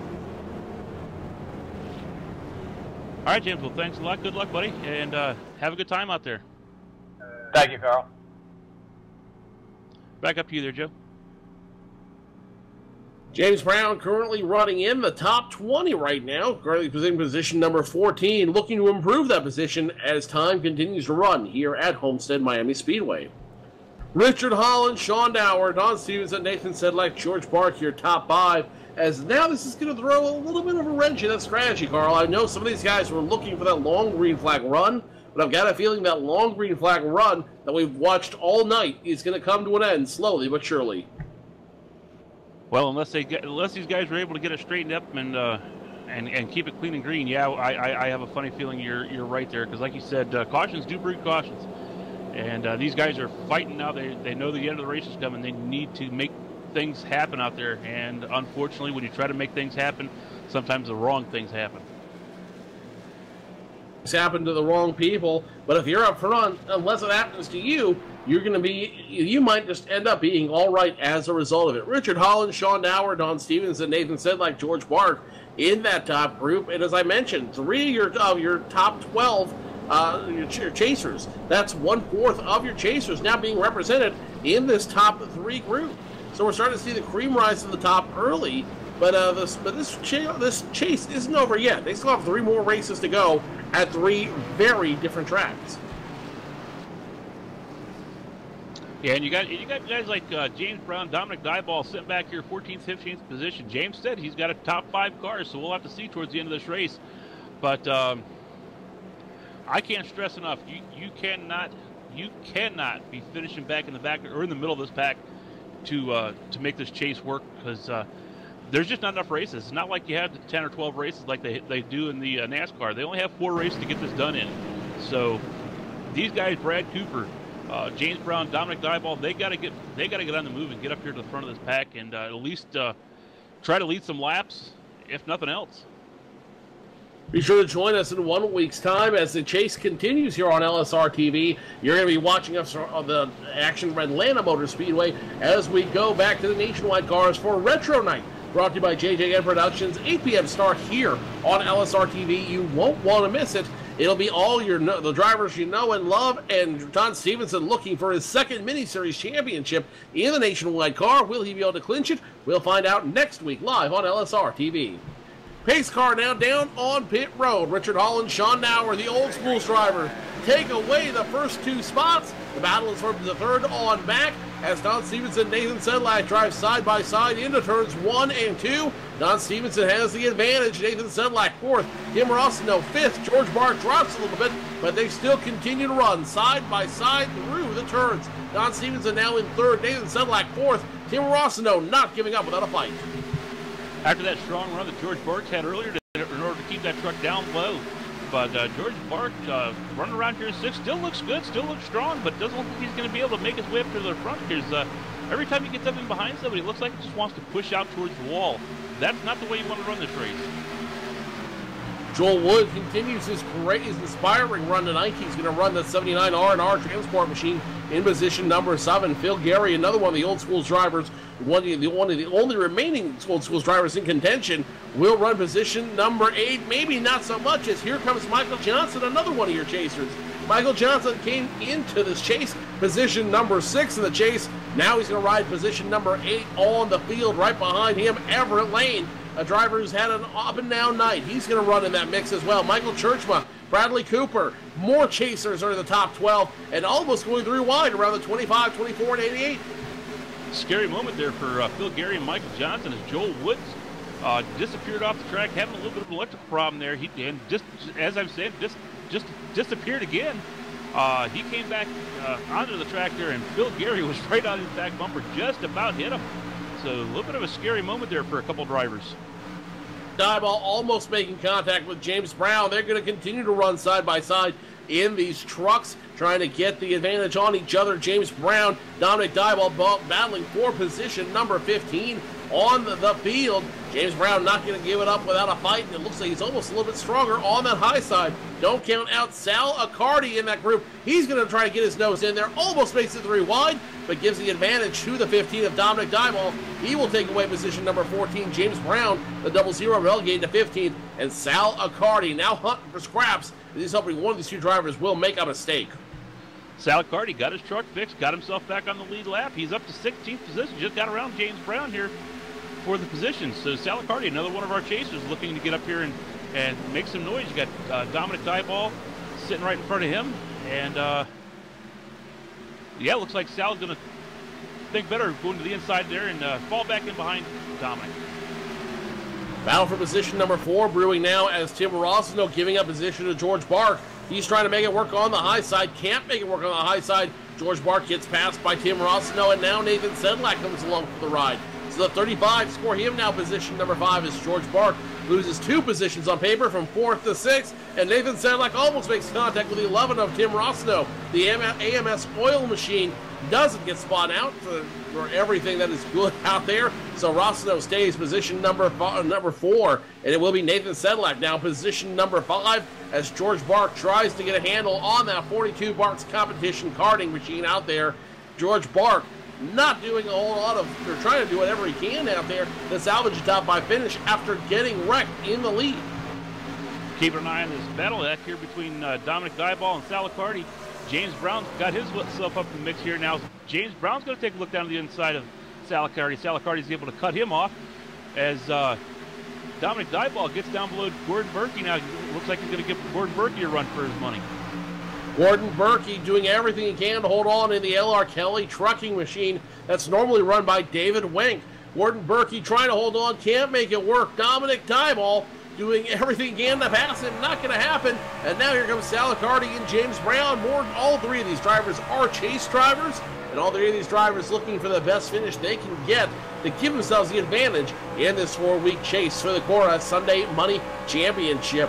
Dominic Dyball has a lot of rear view driving to do out there in that small town BC's truck, as the 39 and 00 still side by side, still waiting for the 30-15 to make a mistake. Yeah, I don't think Dominic knows who to stay in front of here, because every time he gets in front of one of them, the other one shoots up and tries to get around him. So he's been doing a lot of mirror driving, as you called it. But looks like Salicardi is going to actually get the position now off of James Brown. He's going to start working back on Dominic Dyball again here for position. 3 wide now on the front stretch. 42, 11, 35, all trying to look for the same position. 42 makes contact with the 11. 42 forced high. He is going to try to correct it. Doesn't overcorrect it. Saves it.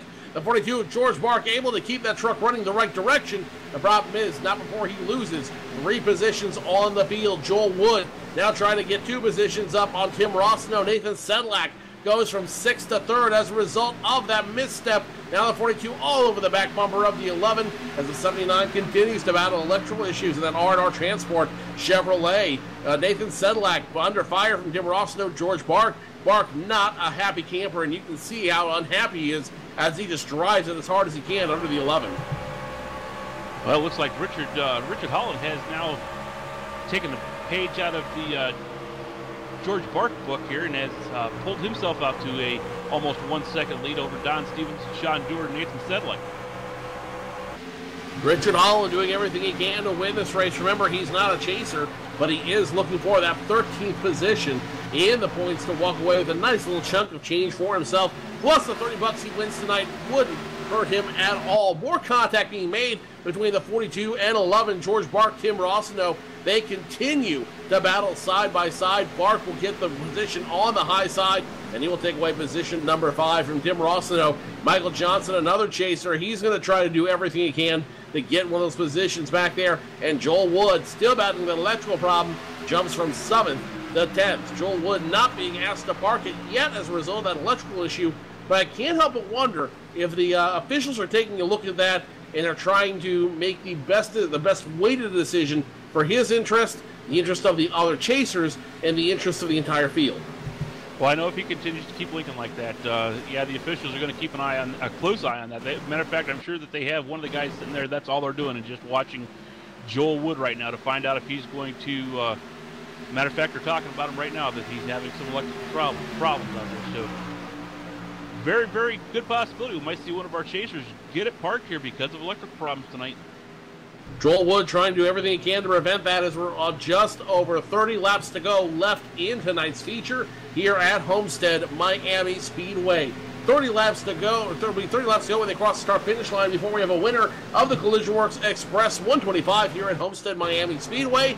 And lots of crazy driving still happening on the track. Most exciting right now happening around the 11 of Tim Rossino. Phil Gary trying to get underneath him. Michael Churchman, another chaser. He's sitting position number 9 right now. Everett Lane finds his way in the top 10 in the W&W trucking machine out there. So top 10, within the top 10 now, it looks like you've got 5 chasers. So almost the entire, a little over half the entire chase field now being represented in some way, shape, or form in the top 10. Richard Holland still up front. Sean Dower in the 60, making the pass on the 47 of Don Stevenson to take away that position. And remember, Don Stevenson and Sean Dower are battling for much more than a win. Whoever finishes in front of the other will most likely walk away with the chase lead.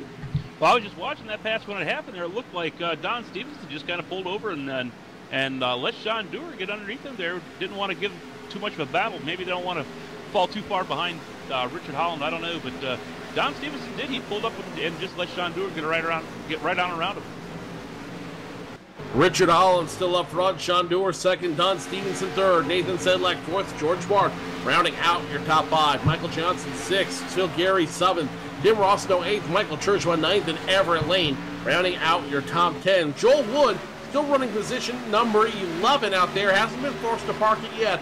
We're all keeping an eye on it. Bradley Cooper, another chaser. He is now sitting position number 12. Gordon Berkey, 13th.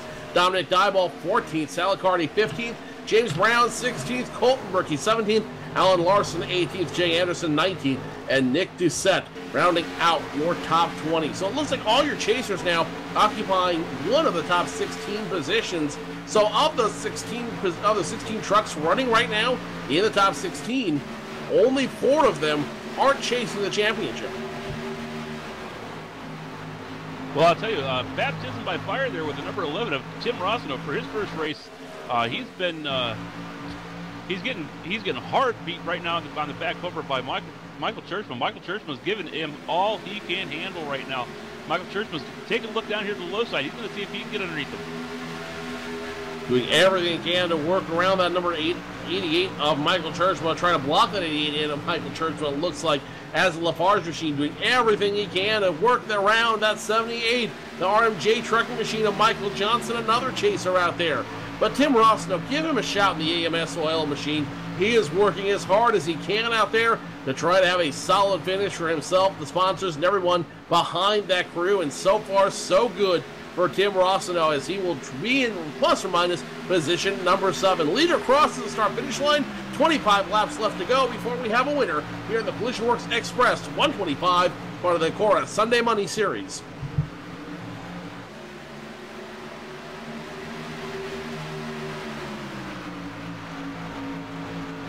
So now that we have 25 left to go, let's take one last look at where your championship contenders are running right now through the field. Don Stevenson was the leader. He'll be running position number 3 right now in the Coles Wheelburg Truck Center Chevrolet. Nathan Sedlak, he was second in points going into tonight's race. Nathan Sedlak runs one position right behind Don Stevenson in the 35 D&K Trucking Chevrolet. Everett Lane came into this race 3rd. He's now sitting 10th in the number 24 machine, sponsored by RMJ Trucking out of Aurora, Illinois, I believe.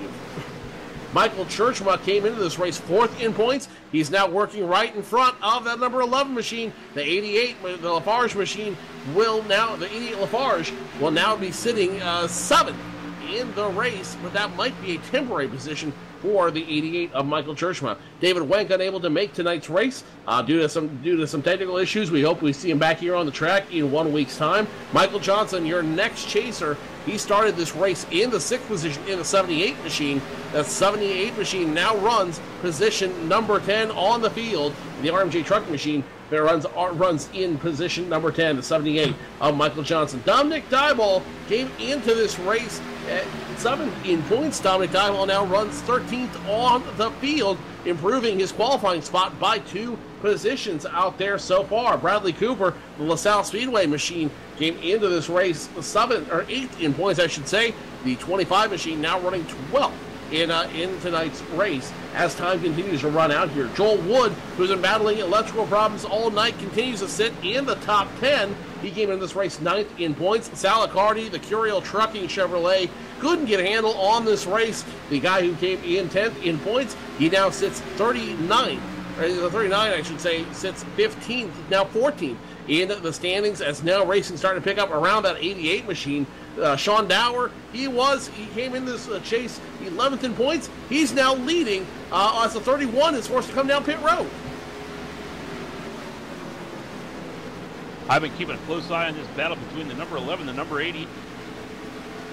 The 31 was disqualified. The 31 was disqualified. The man that was leading this race, Richard Holland, who ran several laps this race, was black flagged and disqualified by your officials.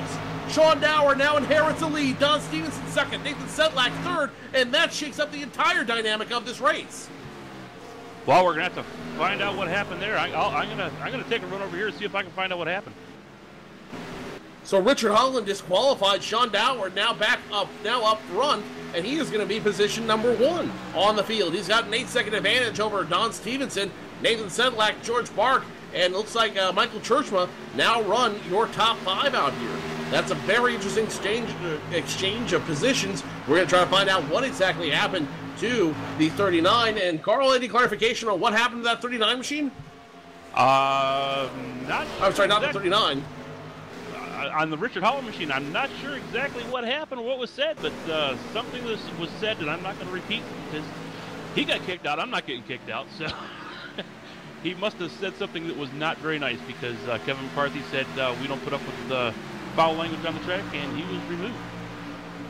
Richard Holland was looking at a career night tonight. He came into this race 16th in points, looking for that 13th position, looking for the $30 payday here at Homestead, and now that's not going to happen. For what's probably going to be called a rules violation, he will be disqualified from the race. So now Shondauer has to hold off the advances of Don Stevenson, and Don Stevenson picked off a little over a quarter of a second there. Last time around, he's only just over a half second behind Shondauer and picking up with every lap. 17 left to go here on the field. Don Stevenson can still walk away with this win if he can catch up to Shondauer.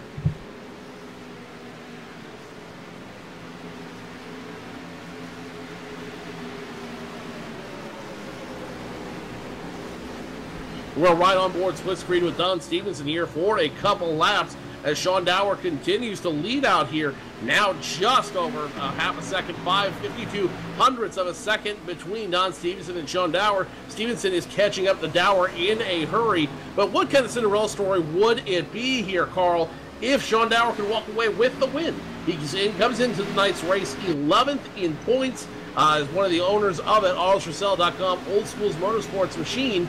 If he can walk away with this win, it would be a huge Cinderella story for him, for the team, for everybody involved. Oh yeah, no doubt. He walked away with not only the win, he walked away with a points lead right off the bat. That's the way to start the chase, definitely. But right now, Don Stevenson has been chipping off about a tenth of a second a lap. So yet to be seen whether or not Sean can pull this off with Don coming up on his back bumper like he is.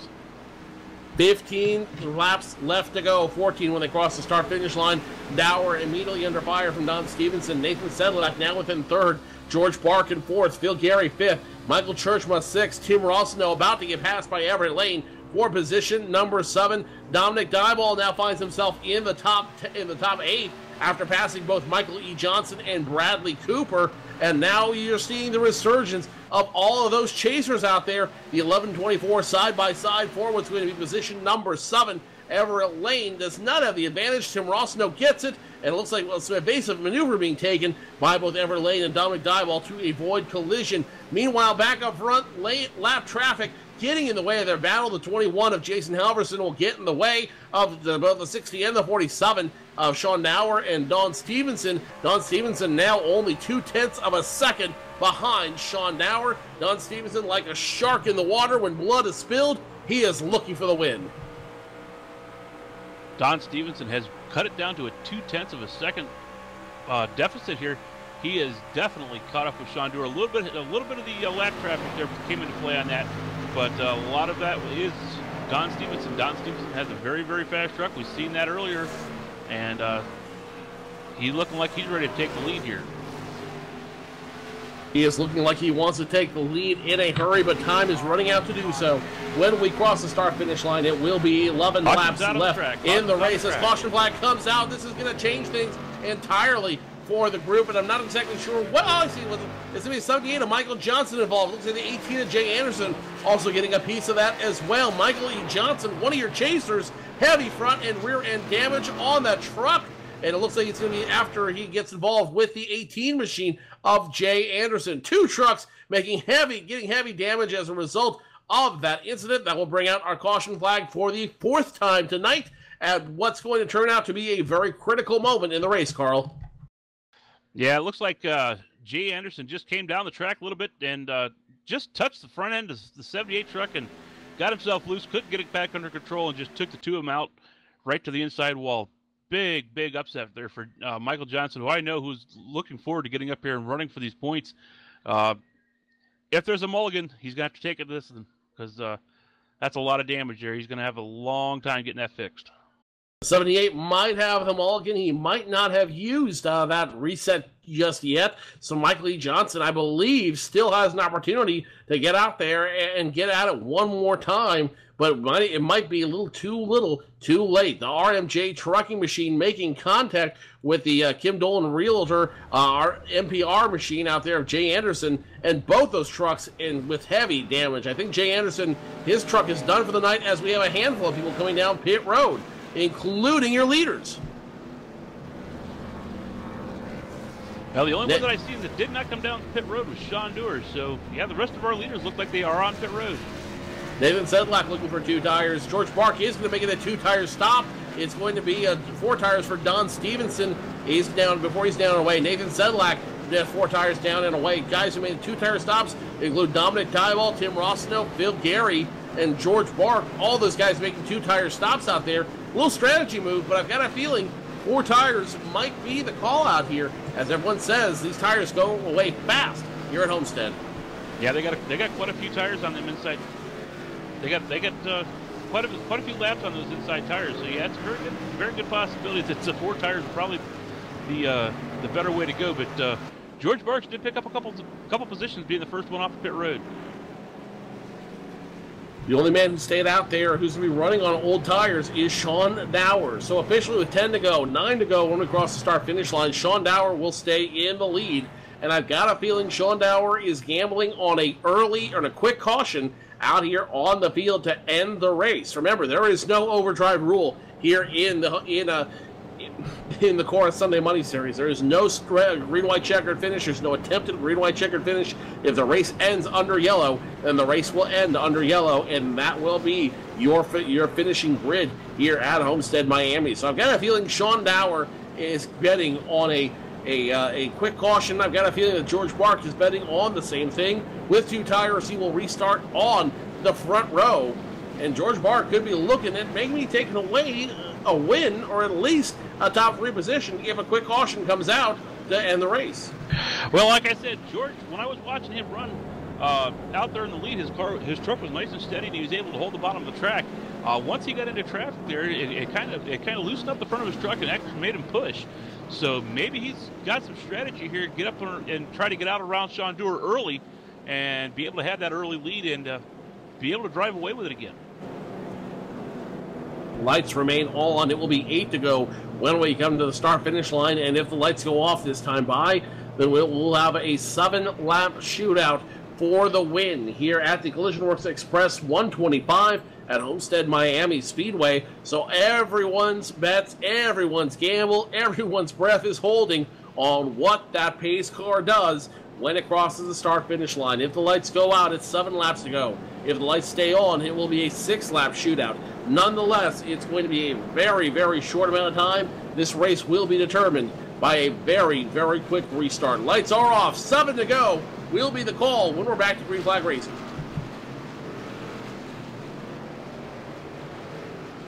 Now, this has been an exciting race here. We haven't had a lot of caution flags, so these guys have really been out here doing a lot of hard racing side by side. And I think it's going to be a really big shootout here to the finish between Sean Dewar and George Barks. But don't look too far back there, because Don Stevens is sitting back there in the 5th position. He's still in striking position. Tim Rossino, he's back up here now in the 4th position. Phil Gary sitting in 3rd. So we got some really good drivers up here in the front that are going to be contending for this win. Sean Dower, George Bark, Phil Gary, Tim Rossino, Don Stevenson, all within striking distance in the top 5. Dominic Dieball, Nathan Sedlak, Michael Churchill, Bradley Cooper, Joel Wood in the top 10 positions. The Berkeys, Colton 11th, Nick Gordon 12th, Nick Doucette 13th, Alan Larson 14th, and Selicardi rounding out the top 15.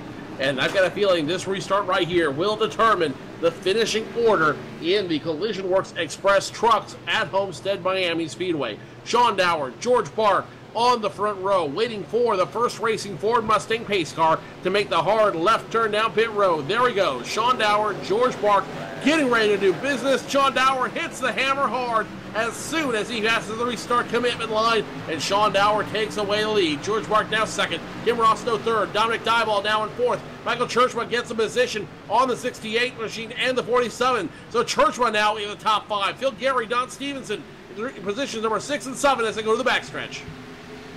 You know, what we were saying before about tires coming in and going away, Sean Dewar's tires may have came into the point where Hopefully they didn't cool down too much, but it looks like he's going to be pushing hard up the track as George Barks and a slew of others is going to go underneath him as Sean Dewar hits the outside wall. Sean Dewar hits the wall hard. He will lose the lead. He will lose a lot of position. 6 laps to go. George Bark in control of the race now. Tim Rossno second. Michael Churchma third. Dominic Dieball side by side with Don Stevenson through turns 1 and 2. And now George Bark getting a challenge from Tim Rossno. Looks like Sean Dewar is going to settle back. And a big wreck right behind Sean Dewar. 1, 2, 3. There's 8 cars involved in this wreck back here.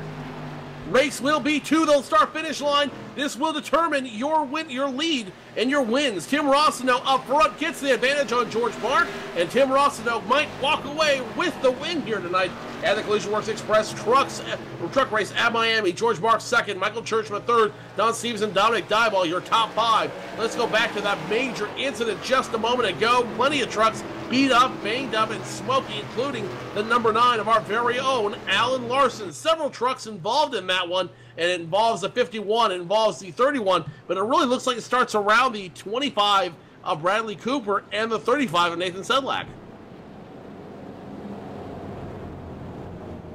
Trying to see just exactly what happened here. It looks like the 79 truck kind of checked up there a little bit, which caused...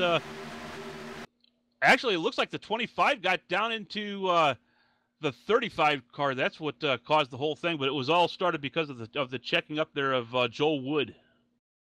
Looking at turns 1 and 2, it looks like the 30. It starts really with a 35 of Nathan Sedlak. He tries to make the move on the 68 of Phil Gary. Instead, hooks his front left tire on the apron, gets a real loose there, gets a major wiggle that he's got to overcorrect, causing the 79 to check up, the 25 to check up, and the 25, not knowing where the 39 is going to go, ends up making inadvertent contact. And that is all she wrote. Spins in front of a bunch of trucks out there, and that is going to take a lot of trucks out of contention, even if we do have a one-lap shootout for the win here tonight. The 35 and 25 starting a chain reaction through the field.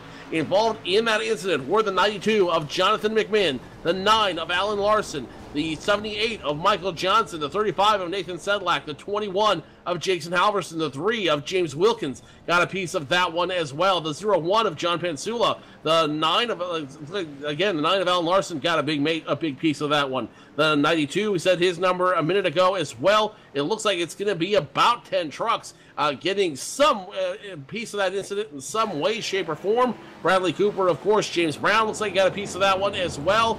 A lot of bent-up sheet metal, a lot of blown engines on that one, and that's not how you want to end a race.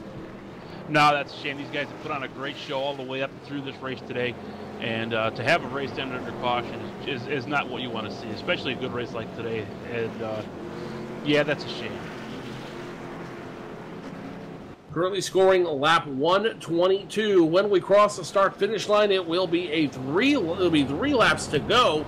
And really, we'll get our answer here in about a lap or so on whether or not we're going to have a one-lap restart, or if the race will end under the yellow flag. I've got a feeling, though, Carl, the race will end under the yellow flag. And if that were to happen, Tim Rossno would walk away with the win. George Bark would be second, Michael Churchma third, Don Stevenson fourth, and Dominic Dieball would walk away with a top 5 win. Phil Gary, Sean Dower, Gordon Berkey, Joel Wood, Sal Hardy would be your top 10. Michael Johnson, James Brown, James Wilkins, Nick Doucette, and Everett Lane, your top 15.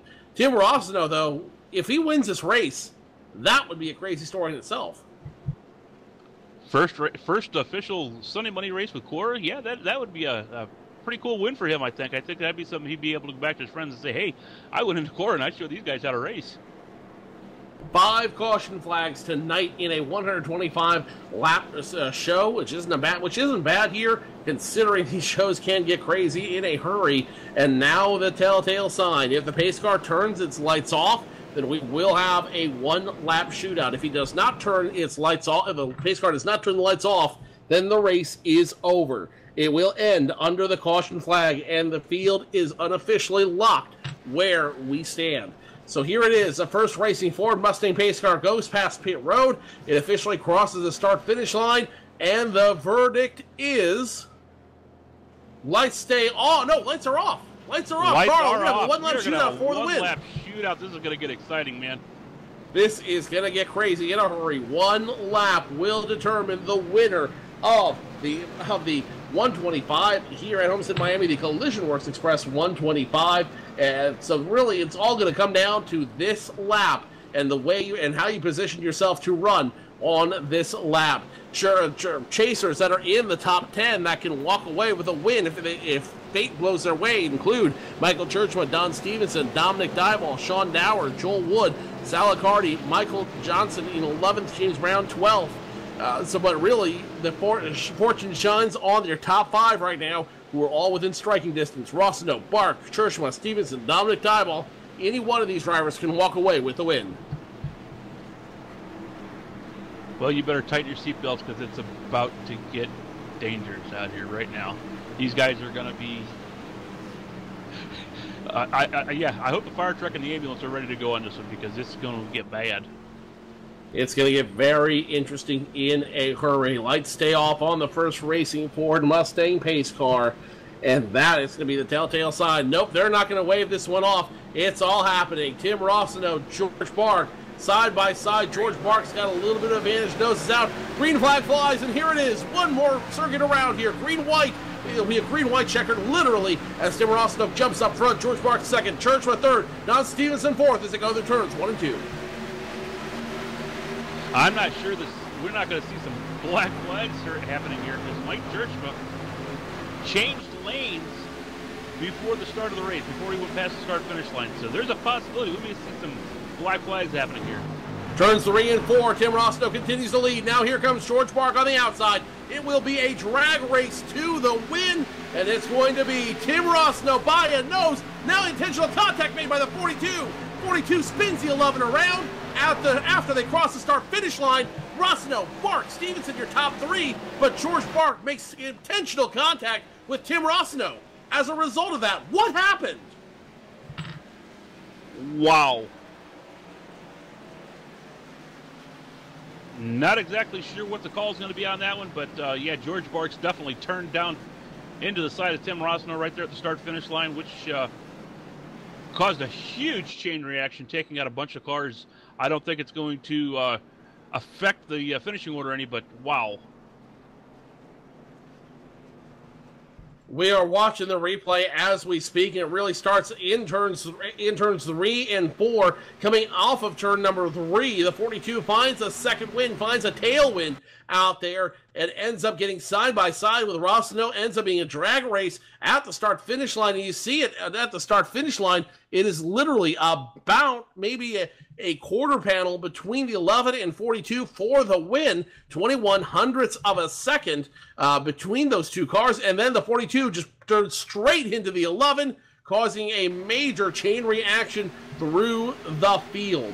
It won't affect the way the top 10, the top 12 finished all the way back to the 17 machine. The 17 machine, that 17 machine belongs to Gordon Berkey, so it doesn't affect how the top 8 finish at least, but that could have some other effects down the line.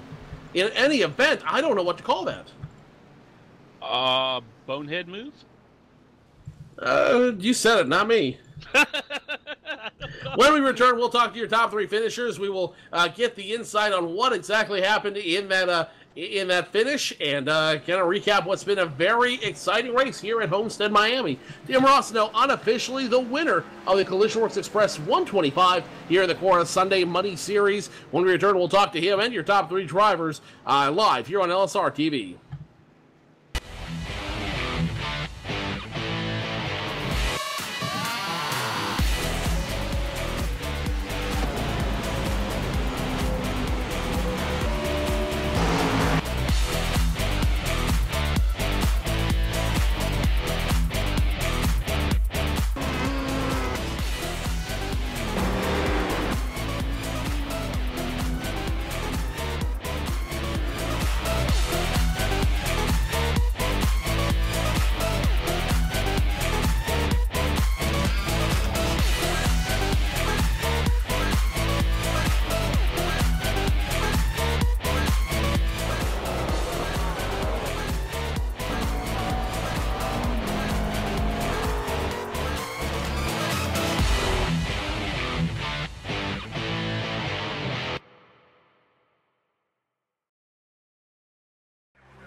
125 laps completed here at Homestead, Miami in the Collisionworx Express Trucks 125 live on LSRTV. You saw it all here in the first race of the 4-race chase for the CORA Sunday Money Series Championship. Tim Rossino walks away with the win. George Bark second, Don Stevenson third, Michael Churchma fourth, Dominic Diebold finishing fifth, Phil Gary sixth, Sean Dower seventh, Gordon Berkey eighth, Joel Wood ninth, Michael E. Johnson rounding out your top 10. James Brown, your CEO, one of your chasers in 11th, John Pansula 12th, Salacardi 13th, Alan Larson 14th, Nathan Sedlak rounds out your top 15. Colton Berkey 16th, Nick Doucette 16th, 17th is Nicholas Doucette, 18th is James Wilkins, 19th is Jonathan McMinn, and Everett Lane rounds out your top 20. Bradley Cooper 21st, Chuck Thompson 22nd, Michael Whitlock 23rd, Gary Bauer 24th, Jay Anderson 25th, Jason Halverson, Richard Holland, Michael Tibbetts, Jonathan Taylor rounding out your field of 29 tonight. Just some clarifications that we received from Race Control here during the commercial break. We are being told right now that they are reviewing the incident between Tim Rossino and George Bark at the end of this race tonight, and they have no official ruling yet, but we will have some clarification on that here before the next race. So they are reviewing that incident for the at the line there between Rossino and Bark. And right now, the points and standings are completely unofficial. So we will have a lot to talk about when we come back to air here in 1 week's time. Richard Holland was disqualified 22 laps before the end of this race. We are being told that Holland was disqualified after multiple warnings for unsportsmanlike conduct, and Richard Holland, who was leading the majority of laps on this race, will finish 27th tonight as a result of the disqualification for unsportsmanlike conduct.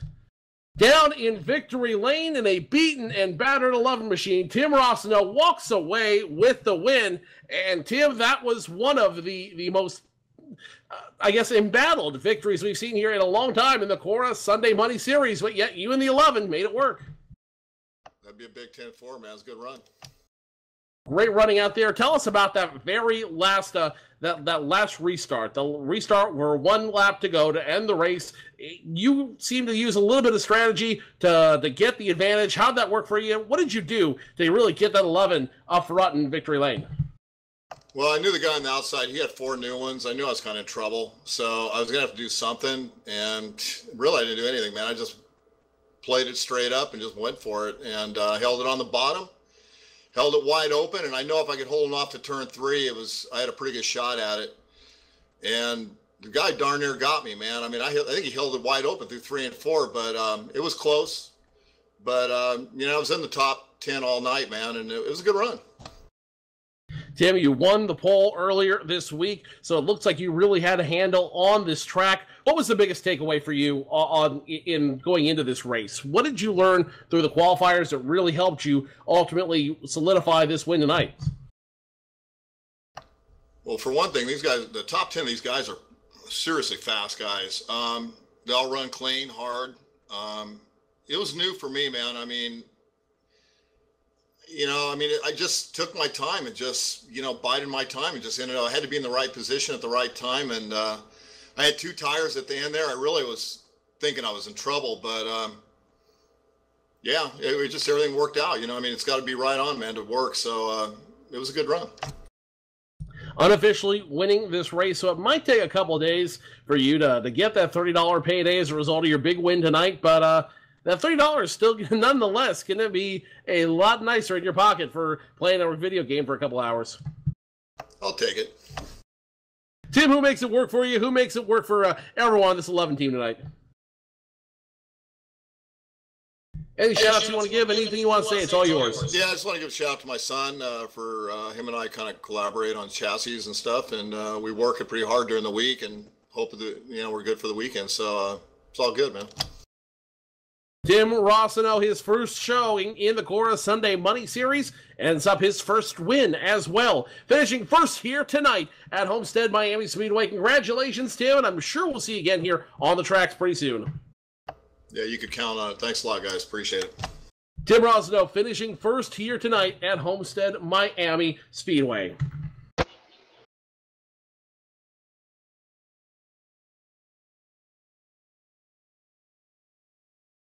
Carl, what a great race we saw here tonight. Yeah, that was one heck of a race there. These guys put on a great show. A lot of clean racing, and had a lot of fun out here. And I think Alan has snuck his way in. How you doing tonight, Alan? Hey, we're doing all right there, Carl. I had a pretty halfway decent run. Wasn't what I wanted. I wanted to finish a little higher, but at least I kept my nose clean and stayed out of trouble for once. So let's take a look here real quick at where our top 12 finishers ended up here on the track. Don Stevenson, who came in first in points, he's going to end up unofficially third at this time. Nathan Sedlak, who came in the points in this race second in points in the chase, he is going to go ahead and finish somewhere a little bit further back. Nathan Sedlak will finish just outside, looks like the top 10 unofficially. We're trying to figure out where exactly he finished out. Everett Lane, he's going to finish 20th on the field, came into this third in points. Michael Churchma, call him the hard charger of the evening. He came in fourth in points. He is going to end up finishing fourth on the track as well. David Wenk unable to make the race tonight. Michael Johnson, the 78 machine, came in sixth in points. He will have a top 10 finish, finishing exactly in 10th unofficially. Dominic Dyball, who again picked up 10 positions on the track. He came into the race 7th in points. He walks away with a top 5 finish. Bradley Cooper, the 25 machine, he came into this race 8th in points. The 25 will walk away in the 21st position. Not the finish he wanted, but a finish nonetheless. Everett Lane, who came in 3rd in points, he's going to finish 20th in the number 24 truck. Joel Wood, another comeback kid. Great story for him tonight, Carl. He started tonight's 9th in points. He is going to walk away 9th on the track after a good run despite all his electrical issues. Salicardi, the number 39 Curial trucking machine, he's going to finish 13th on the field in the number 39 machine. Sean Dower, who was running so dominant all night tonight, ended up with a lead for a little bit. He's going to finish 7th for his run out there tonight. And of course, our very own James Brown, the CEO, the last chaser in this field, he came in tonight's race 12th in points. He will walk away 11th. In the standings out there. So all your chasers all the way through the field, Carl, but really now it's Don Stevens' show. He has the best finish of everybody, and he looks to unofficially add to his points lead in the chase. Yeah, it looks like Don Stevens is going to definitely add to his points lead there with Michael Churchman is going to probably be following pretty close behind with Dominic Dyball sitting there in 3rd and Sean Doer in 4th. So it's going to be an interesting next 3 races here. I'm looking forward to it. Be sure to join us in 1 week's time when we go racing from Atlanta Motor Speedway for race number 2 here in the CORA Sunday Money Chase for the championship. We'll be going racing at 8 p.m. Eastern from Atlanta Motor Speedway in the Nationwide cars. It's Retro Night brought to you by JJN Productions. And the fun thing about the next week's race, in order to make it on the track, in order to even show up on the track, you have to be running a retro paint scheme on your Nationwide cars. So that should be a lot of fun. 8 p.m. Eastern, 5 p.m. Pacific here on LSRTV. 2 weeks time, we will take the Gen 6 cars to Michigan for the Collisionworx Auto Body 100 at Michigan International Speedway. The 2-mile D Oval should be a lot of fun to take out these Gen 6 cars on, and then we will finish out these 2014 Season 4 CORA Sunday Money campaign at Talladega for the Agassiz Speedway 101. The trucks at Talladega, you won't want to miss that live action here on LSR TV. For more information on CORA and the Sunday Money Series, now you can get involved. Visit their website, CORA-racing.com. CORA-racing.com, home of the Championship Online Racing Association and the Sunday Money Series. So on behalf of my entire broadcast crew, my partner in crime, Carl Jones, Laura Lawson, who makes everything work down in the holler, I am Joe Cortez. We'll see you in 1 week's time when we go racing June 8th from Atlanta with the Retro Night brought to you by JJN Productions in the B Cars. Until then, good night, everybody. We'll see you next time on LSR TV.